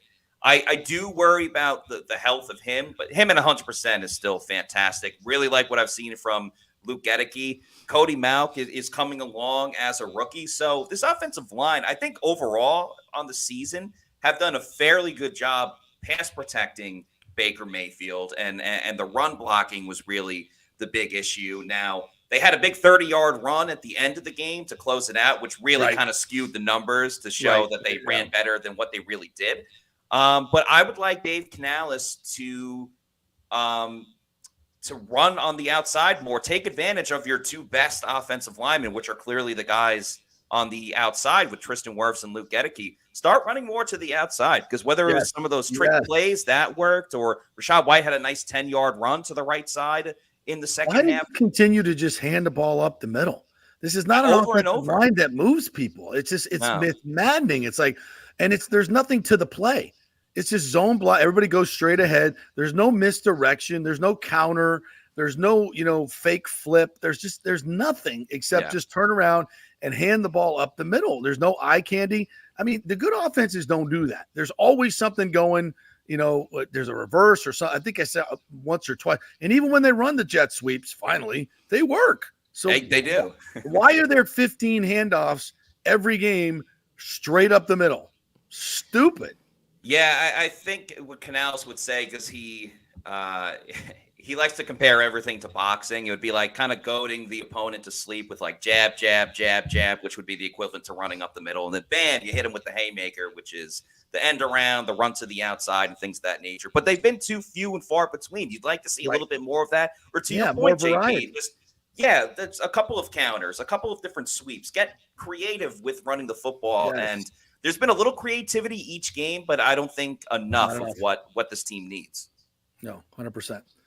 All right, Maddie, tell us what's going on with the Pewter Report this week. What do you got? Yeah, we finally got a Victory Monday on today's podcast coming up at 4 o'clock. Those haven't been around too much this season, and at least especially over the last 2 months. So we got the podcast on our YouTube channel at Pewter Report TV. That goes on 4 times a week. Follow us at Pewter Report, and my social media is at Maddie, the number 4 _Matera. That's Matera. And that's where you can find all of our stuff.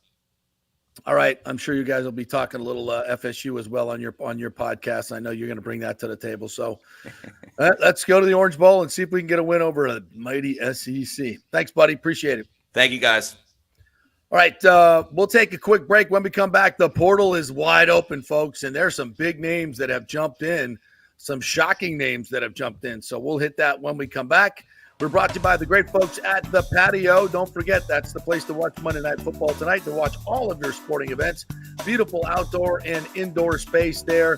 The drinks are cheap, not like some of these frou-frou sports bars that are charging you $20 for a freaking cocktail. No, not at The Patio. Great staff, great atmosphere. Go watch all the games at The Patio, 421 South McDill. All right, quick break. We'll be back with some portal news and some more FSU sound as well. Stay with us.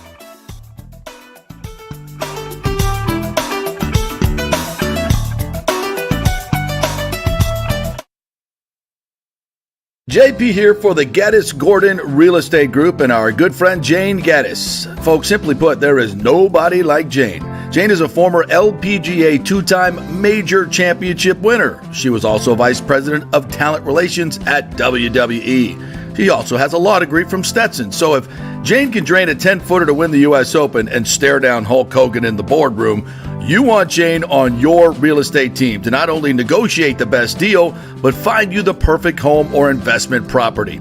And when you work with the Geddes Gordon Group, you become part of the real estate family and get concierge services that include expertly staging, marketing, and preparing your home for sale.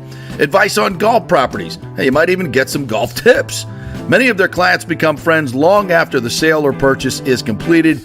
It's all part of the deal. So if you're looking for that perfect home or investment property or trying to get top dollar for your home, go with Jane Geddes and the Geddes Gordon Group, because there's nobody like Jane. Call 813-485-6808 or go to geddesgordon.kw.com. That's GEDDES Gordon.kw.com. or call 813-485-6808. Tired of those stuffy, overpriced sports bars? Well, come join the fun at the Patio in South Tampa and watch your favorite football teams under the stars in a tropical paradise. It's a unique setting with huge wood decks beneath the trees, and don't worry, they have an inside AC bar with all your favorite bar games as well. The Patio has all the NFL and UFC sports packages. It's home to the Tampa Gator Club and the Bills Mafia, but all fans are welcome. Hey, my FSU buddies love to watch the Noles at the Patio. It's also home to a great happy hour weekdays. $5 White Claw vodka and $5 White Claw seltzers. $1 off all beer and wine from 3 to 7:30 off their already low prices. And every Friday happy hour, join us for Football Friday. It's our live broadcast from 5 to 7 o'clock with tons of specials. The fan mic for you to join the show. We'll have some swag and some ticket giveaways and more. So come out for the live broadcast 5 to 7 every Friday at the Patio and come watch football in a tropical paradise. 421 South McDill, just a few blocks south of Kennedy. Everyone meets at the Patio. Have any old coins sitting around the house? Well, the Golden Diamond Source will purchase a variety of different types of coins and bullion. Their gold buying program includes sterling silver, silver, platinum, and watches. They also accept unusual pieces that other jewelry stores do not, such as gold bars and sterling silver flatware. The list of items they do accept is far more extensive than those they don't, so check it out. While you're there, you can check out the largest collection of any family-owned jewelry store in the country, especially with summer coming to an end. The holidays are right around the corner. Never too early to start your holiday shopping, especially if you're planning on getting engaged or have any birthdays or anniversaries coming up. Come on in and find out what buying jewelry should be like with an expert staff of gold and diamond jewelry enthusiasts. And the best part, they treat you like family. And if you're worrying about price, don't. The Golden Diamond Source has something for everyone's budget. They even have a layaway. If you stop in and get your favorite piece now, you can have it paid off by Christmas. Plus, you can even finance your purchase with 0% interest for up to 5 years, and you can get a $5,000 diamond for only $83 a month. It's the greatest folks in the world, Julie and Steve Weintraub, the Golden Diamond Source, 3800 Olmerton Road, always online at thegoldendiamondsource.com. JP here for my good friends at Italiano Insurance, and they did it again. Once again, Italiano Insurance stepping up with the best customer service. I was in a bind. My old insurance company, my auto insurance, jacked up my rates, so I called Charity at Italiano Insurance, and she stayed till 9:30 at night until she got my insurance done. And guess what? She searched all these companies for me. I didn't do the work. She did. Saved me $1,000 on my annual premium. $1,000, folks. That's real money. And that's what you get at Italiano Insurance. Great customer service. And here's another note for you, by the way, with hurricane season up. 40% of people in Florida are underinsured. That means if you have something happen during a hurricane and you need replacement costs, you're going to get 40% less than you deserve. Can't let that happen. Call the folks at Italiano Insurance and get them to help you out in both those regards. It will save you money and keep you insured properly. That's 813-877-7799. Great folks in the community, been doing it for over 60 years. Italiano Insurance, 813-877-7799. All right. Well, Fitz the mortgage guy did it again. A listener heard his ad, was going to another big bank, but called Scott Fitzgerald at American Mortgage Services of Tampa, and Fitz saved him $618 on his monthly payment. Are you kidding me? Folks, that's big money. Rates are going up, they're going down, they're going all over the place. Scott will shop your loan and save you lender fees and get the best rates. Email him, scott@amstampa.com, or call 813-294-7595. That's Fitz, the mortgage guy. Lots of stuff going on right now, and these rates are going all over the place. You need somebody knowledgeable in the market that will work hard for you and get you the best deal. That's my man Scott. He's done 3 loans for me, done thousands of loans for local folks here, works with a lot of the coaches and players in the area. He's the guy. 813-294-7595 or go to scott@amstampa.com. Let's go. Right now, back to the show with JP. All right, welcome back to the JP Peterson show here. And our last half hour, we're going to go around the NFL. We got some portal news to get to as well. Where do you want to hit this? Nick Geddes from On3 Sports joining us here. You want to go to the portal stuff first, partner? Yeah, because the portal opened up at midnight last night, and this morning I woke up to news that Kyle McCord, who just went 11-1 at Ohio State, but looked like he was clearly the weak link of that team, though. He's hit the portal. Dylan Gabriel, who I'm very familiar with, obviously at UCF, he's hit the portal. Follow the connections there. Jeff Lebby, his OC, who was at UCF, and then he went to Oklahoma, and now he's at Mississippi State as the head coach. It seems pretty obvious there what's going on. Okay. Dante Moore, the talented 5-star freshman from last year's class, is officially in the portal, and for a Florida State standpoint, he was mentioned as one of the top 4 schools as a destination for him. And then the big one, Cameron Ward, he's going to be the number 1 player in this entire portal. Yeah. A lot of schools mentioned, Florida State's one of them, but so is Ohio State. And all these, that's a true bidding war right there. Let the bidding begin. I think he's quarterback's going crazy. I think he's the prize of the group, to be honest with you. He absolutely is. If FSU can land somebody, I would like him to. Yeah, because a lot of schools are looking to find a bridge between their current guy that's going to be gone and then what's going to be before they get to the young guy that they have in the wings. So FSU, Oregon, USC, those type of schools are going to be in the running for these guys. All right, who else? Let's see some of the other names. By the way, AJ Duffy, the IMG recruit for FSU quarterback, he is in the portal. So evidently he is not in the future of FSU's plans. Non-quarterback related, Walter Nolan has hit the portal. He was the number 1 overall player in the 2022 recruiting class, Texas A&M. Wow. He's in the defensive lineman. Ooh, that'd be a good get right there. So that's going to be another prize of this portal as well. Will Howard, Kansas State quarterback. Tobias Merriweather, wide receiver, Notre Dame. Riley Leonard from Duke, who had that bad ankle injury, but he's another one that has been mentioned for possible FSU. DJ, his head coach. DJ Uiagalelei. Uiagalelei. Sorry, I always forgive me. Oregon State. He's been directly mentioned to Florida State as well, or Oregon, where his brother plays. Interesting. Grayson McCall, quarterback from Coastal Carolina, going out as well. So, yeah, that's this is the new free agency of college football, ladies and gentlemen. The quarterback position. I think FSU, after watching, God bless Tate, and I hope he plays really well in the Georgia game. But I don't think he's the future at FSU. No, they're gonna get a bridge guy for one more year to try to take advantage of what they have for next year when the 12-team playoff expands. Hopefully you can win the conference again, and then it's going to be Brock Glenn. Don't close the door on Brock Glenn because of what you saw the other night. Don't do that. Nah, you can't. That's not fair. You can't do that. And then Luke Kromeyer coming in as well as a top 5 quarterback in this class. It'll be up to them, I think, from there on out after this next year. You think these guys like Kromeyer and Brock Glenn, if they bring in a Cam Ward, who I think would be for just one more year, right? I think he has 1 year. Yeah, left. For one more year. I think 1 year is okay. I think they'll stick around, but this is a tough decisions for guys like Mike Norvell. I mean, you really got to. He made the right decision with Jordan Travis to stick with him instead of going with a Max Johnson or some of these other transfers that wanted to come in. And he made the right choice, and that's got to be a tough choice because some of these other guys look more talented, but he knew Jordan could grow into it, and also knew about the great leadership that Jordan provided. So that was a great call by Mike Norvell. Right. And I mean, he's a guy that just watched his program go 13-0 and do everything they can, and they got snubbed. And so I think the motivation is there that obviously you want to get back next year. And if you roll with, because I don't think Rodemaker, I mean, what's the upside, I guess, is what I'm saying. Like, what's his ceiling? Like, I don't think it's very high necessarily. Like, I think Brock's is probably higher, to be honest.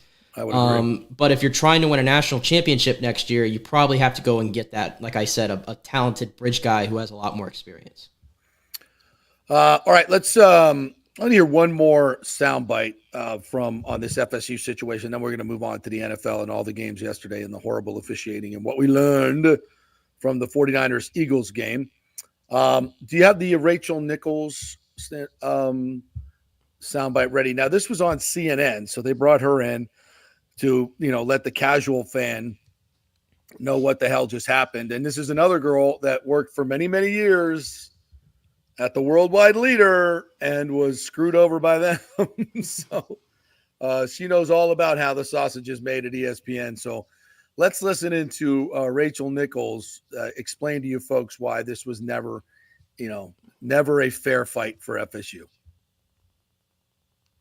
Understand where he's coming from. Florida State beat every single one of the very strong opponents in front of them, and the fact that they did it after getting down to their third string quarterback in a lot of people's eyes should work for them, be more impressive instead of working against them. But the College Football Committee really did make it clear, even going into all of this, that they're not giving these spots to the teams that had the 4 best records this past season. They're giving them to the 4 teams who they think can create the most competitive and frankly highest rated games for this upcoming college football playoff. And there is no doubt that Alabama versus Michigan is going to do bonkers ratings, Jim, and is going to give a more competitive game than FSU probably could have gotten with their third string true freshman quarterback. And I got to be frank about this. Anyone who expected this process to be fair about what the teams that would be the most deserving just hasn't been paying attention. This process is about making money. This is not about some honorable calling or cause. This is about a sport that has said from the very beginning, we want to try to milk this cow as much as possible. And if you're not interested in playing that, I don't know, maybe switch to track and field or something that's determined by a stopwatch instead of a dozen people in a room behind closed doors in Texas. I hear what you're saying, Rachel, but I mean, Florida State finished the season undefeated. Alabama did not. They played a fairly good Louisville team last night and looked good with, as you said, a third string quarterback.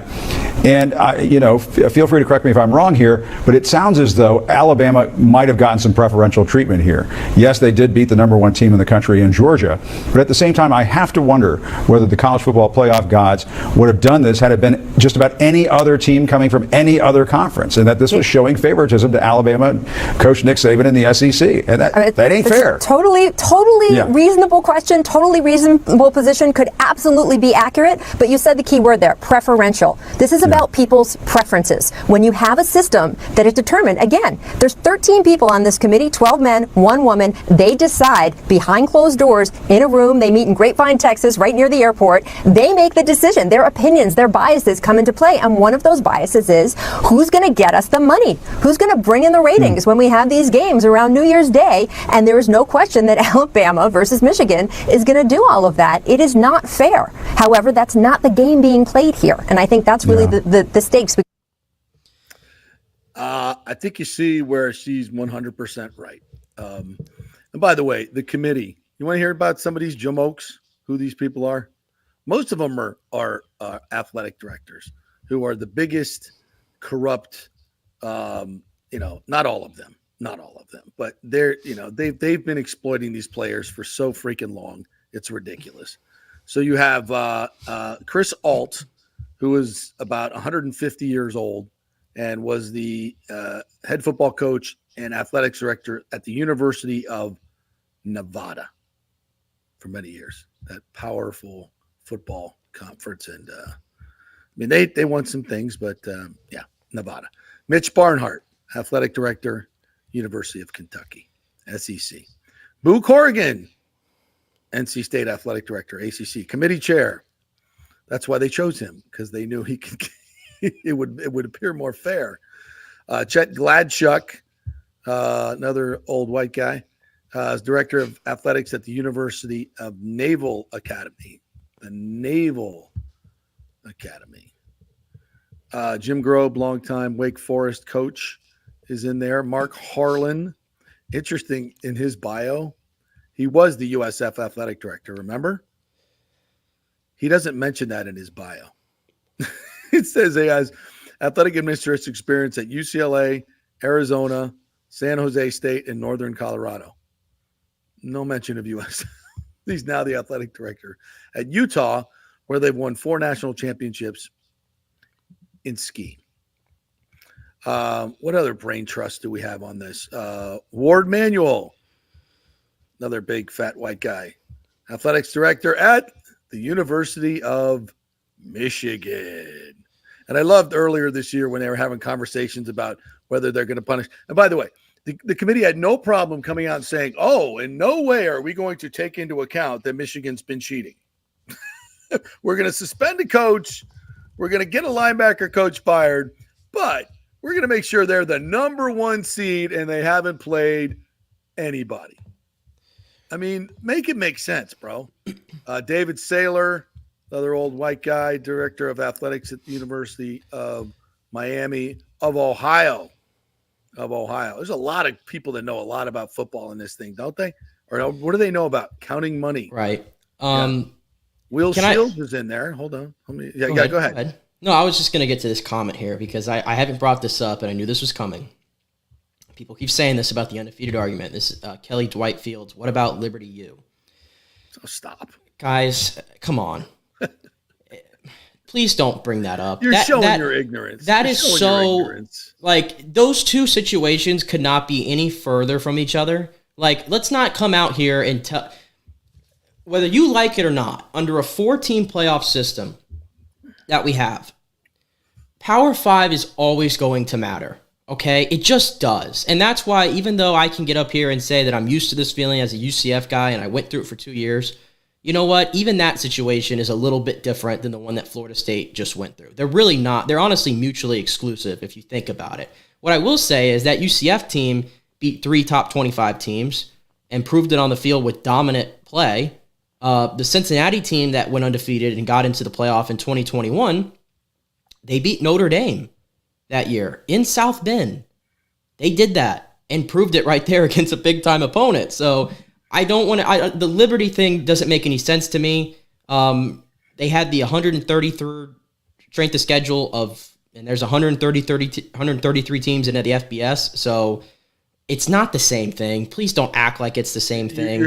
I'm not trying to be mean, but you show your ignorance when you say that. It's not the same thing. When people are making arguments, you got to bring something better than that, bro. It's not just because FSU was undefeated. It's because they beat LSU, they beat Miami, they beat Duke, who was ranked at the time before their quarterback. And I know their quarterback wasn't 100%, but Riley Leonard played in that game and got destroyed by the FSU defense. They went on the road and beat an SEC team in Florida that beat Tennessee, by the way. And everybody, Georgia beat Tennessee. Okay, well, I mean, they have a lot of quality wins. They went to Clemson, by God, and won. Nobody else won at Clemson. Notre Dame didn't win at Clemson. And what they did in the last 2 games should have been a feather in their cap. Yeah. More of a testament to the team they have assembled and the culture they have assembled. But again, it didn't matter. In fact, Alabama lost against Texas, who obviously is a damn good football team. They deserve to be there. Yeah. But they lost that game, and it seems like Alabama got rewarded for that.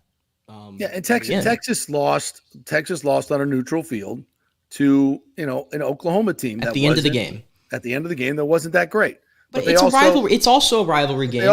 They didn't dominate in their their final game, right? And it's a rivalry game, which is why I know crazy things happen in those games. Which is why when people talk about the Alabama thing and they mention Auburn, okay, that's true for an argument's sake. But as I've always said, I don't care. Any better than Florida this year? No, but my point is, JP, when you're talking about, I think Auburn's the wrong team to bring up because that's the Iron Bowl.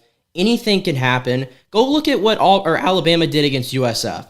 Go look at what Alabama did against Arkansas. Was driving for the tying touchdown in the fourth quarter. Correct. Driving for the tying touchdown in the fourth quarter. Correct. USF against mighty Alabama. And then like I just said, Arkansas, which was the bottom 2 team in the SEC this year, and they beat them by 3.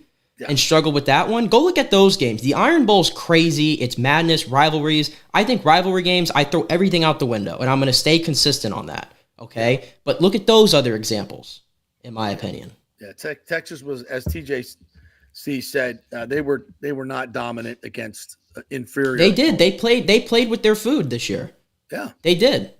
And it's not like they have a pedigree that they deserve, to not to get a pass. They go from 7-3 because you beat Oklahoma State. Yeah, but they just want as TJC 22 commented here at the bottom again, they wanted the Bama Texas rematch, and they're going to tell you that they believe Bama is going to go out there and whip their ass this time. Yeah. Again, they don't know that. They don't know that, but they're going to project that, and that's the playoff you have right now. It's the all projection playoff. Yeah, it's maddening. But at least we know moving forward that if you win your conference, you're in. Yeah, you're in. They can't take it away from you anymore. But they still sent a mighty message to all the other conferences that you are inferior to the SEC and you are inferior to the Big Ten. They sent that message. All four teams that are in there are a part of that new SEC, new Big Ten. Not a coincidence. Everything else in this country and in the world today, it's about money and it's corrupt. So, and all this propaganda, the bull crap they want to put out there about it's affairs, we have a committee and all that. It's complete hogwash. It's like everybody we've said and put on this show today that have great credibility in my eyes have told you what this is. So don't come at me. And there's a reason who's the best team. And there's a reason why everybody involved in the sport that comes up with these polls, whether it's the AP poll, whether it's the coaches poll, whether it's the BCS rankings and all that. There's a reason why Florida State was in the top 4 in all those polls. The people that are close to the games, the metrics that decide all this stuff, had them in the top 4. There's a reason for that because it's unconscionable to leave out an undefeated Power 5 team. End of story.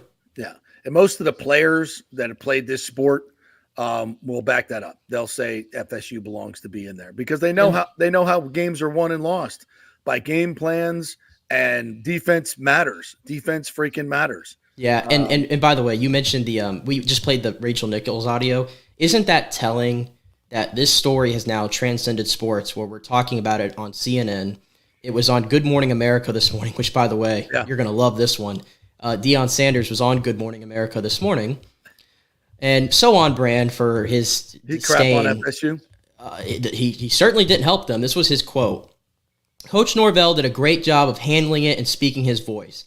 But you have to understand big market football. You're not going to have a college football playoff without Nick Saban, the Godfather, and the Alabama team. And Deion Sanders, where did he go to school? Where did he go to school? Remind me. Where's his numbers retired, no? Yeah.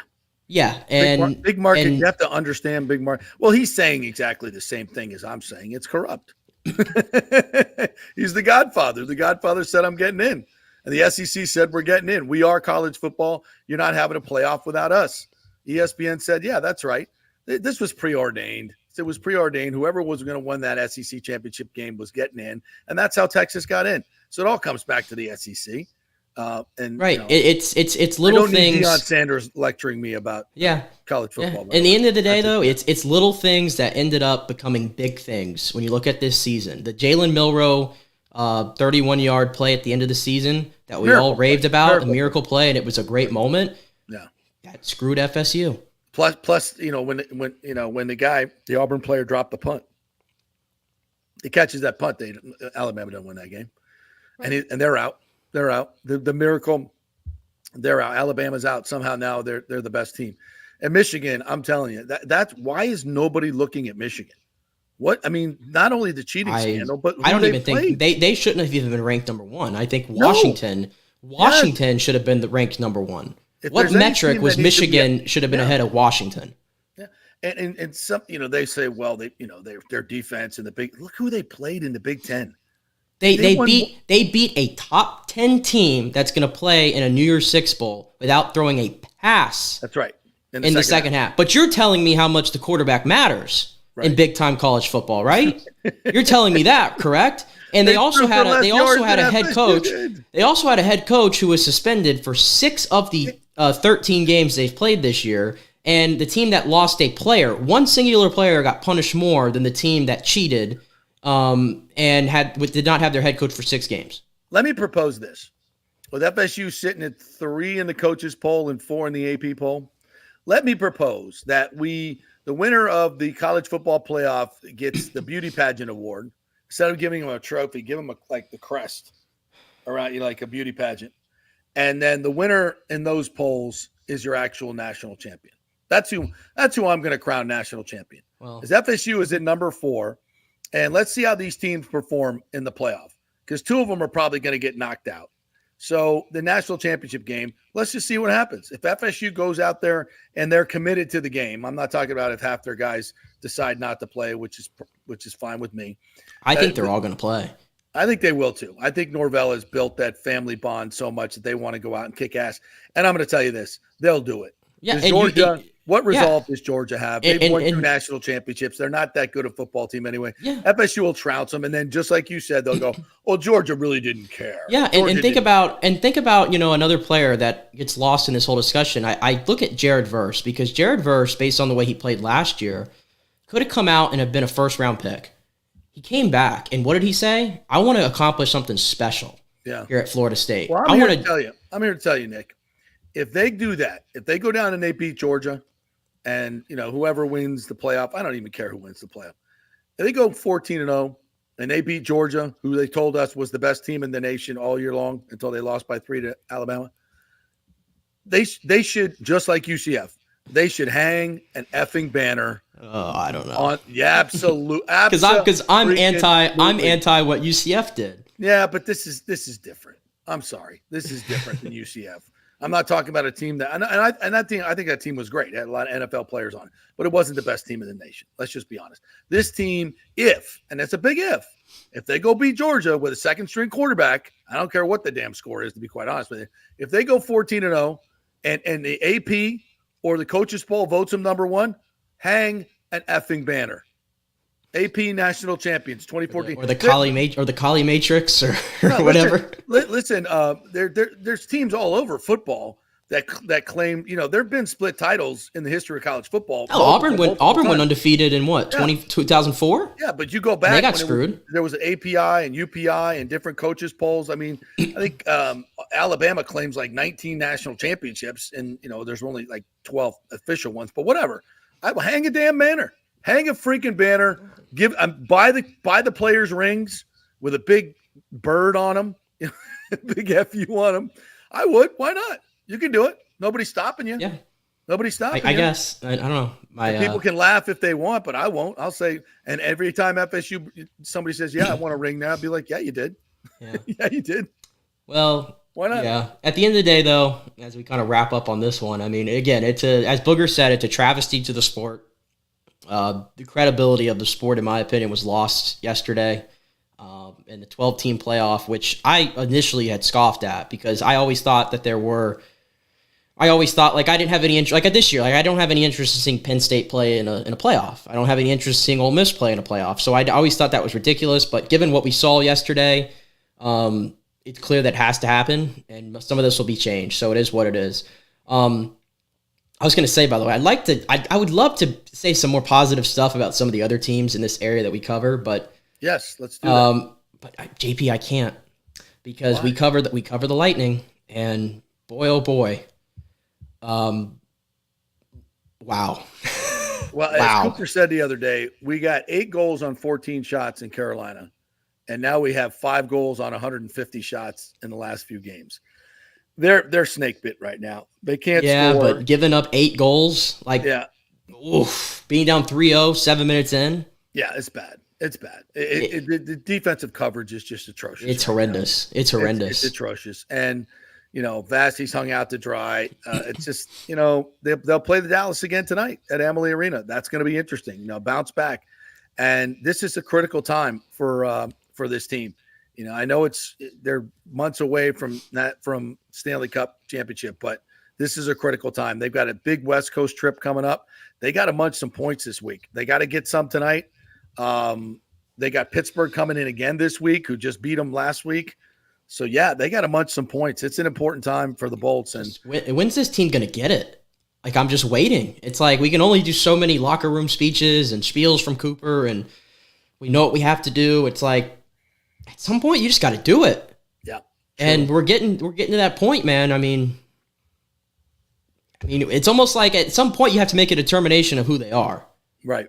And right now, they're kind of showing it out to you what they are. So I don't know. That was bad. That was bad. And I feel bad for Andre Vasilevsky. This guy hasn't even had a chance to really settle in because he's getting no help at all. I know. He hasn't had a chance to even get into the games, in my opinion. How about a shout out for USF for the Boca Raton Bowl, where they will play Syracuse? Syracuse, yep. That's a nice bowl. Go They down have them there. Good job on them for earning that bowl game, man. I love it. ReliaQuest Bowl here will be LSU in Wisconsin. That'll be good. Jaden Daniels, the Heisman Trophy winner, will be here. As I said yesterday, Jaden can get familiar with the field a little bit. He can get familiar with the surroundings. He can go check out his locker. He can do all that before the Bucs draft him. I like that. I like the thinking there. College football, I might love you a little bit again for doing this. I don't know. UCF is coming to the Gasparilla Bowl? Yep, Gasparilla Bowl against Georgia Tech. We were supposed to play Duke again, and then they deleted the post and all that, and it got weird, and then we were handed Georgia Tech, which I would have rather have played Duke, but whatever. Yeah. Riley Leonard going to play in that game? I don't even know. No way. I don't think. So congrats to them. And let's see what else. I was going to get into the Rays news because don't be surprised if something happens here in the next day or two, maybe today, because we're at the winter meetings. And I texted you this. This was interesting last night. The Mariners traded Jared Kelenic, 24-year-old outfielder who had a semi-breakout year last year, former top prospect. They traded him yesterday to the Braves, which was a kind of a interesting move. And there's been all this smoke about or not even smoke, these are reports. The Rays and the Mariners are discussing everything right now. And it's centered around Isaac Paredes, and it's centered around Randy Rosarena. And then I watched the Mariners trade Kelenic last night, and I'm just trying to connect the dots. Almost seems like they're setting up a move potentially to make a big move for Randy Rosarena. And there's some other teams well. It seems like Randy Rosarena is outside of the Otanis of the world and the Yamamotos, at least on the trade market. He seems like the big fish right now. So very interesting stuff there. And I think, we talked about this last week. The Rays traded Randy Rosarena. I could somewhat understand it. What I fear is that's a hard thing to explain to your fan base in general. Like they care. Right. That's a tough move to Petersburg that's the face of the franchise right there. Yeah. That's a tough move to explain to your fan base, especially for a team that just won, 98, 99 games, and then you trade the face of your franchise. It's just he carried your team offensively for most of the season. Yeah, for most of the season, he carried your team. When he didn't perform, you usually didn't win. Not to mention he sells tickets, he's sizzle. This still is entertainment. But this just goes to show you the Rays don't give a rat's ass about their fans, and it's all about money. The reason that trading Randy Rosarena isn't because he can't play and he's not valuable. What he's making, $9 million. He'll make maybe 12 this year. Right, yeah. For that production, that's dirt cheap. But he's the only player they have right now where they can go out and get more prospects, more young, cheap prospects that will keep them competitive. And that is only to make money. Does it make them a better team? 3 or 4, maybe 2-3 years down the road, it'll make them, but not now. And these are the moves they always make. It's because it's always about the future, because that's how they can make money. That's how they keep low payrolls and stay competitive. But there's a very, very slim chance that you're ever going to win anything. And in a hypothetical scenario, and given all the smoke that's around these three players right now, I don't know if it's necessarily likely, but it's out there. If they were to walk out of this with having traded Tyler Glasnow, traded Randy Rosarena, and Isaac Paredes, those three players all traded, how do you justify that? How do you come on here? How do you come on here and hype up the prospects they got back for these players, or the inferior major league talent they got back for these? How do you do that? Because again, it's just like everything else. It sounds like you think this college football thing is actually some fair way. No, it's a beauty contest. It's all about money. It's all about corruption.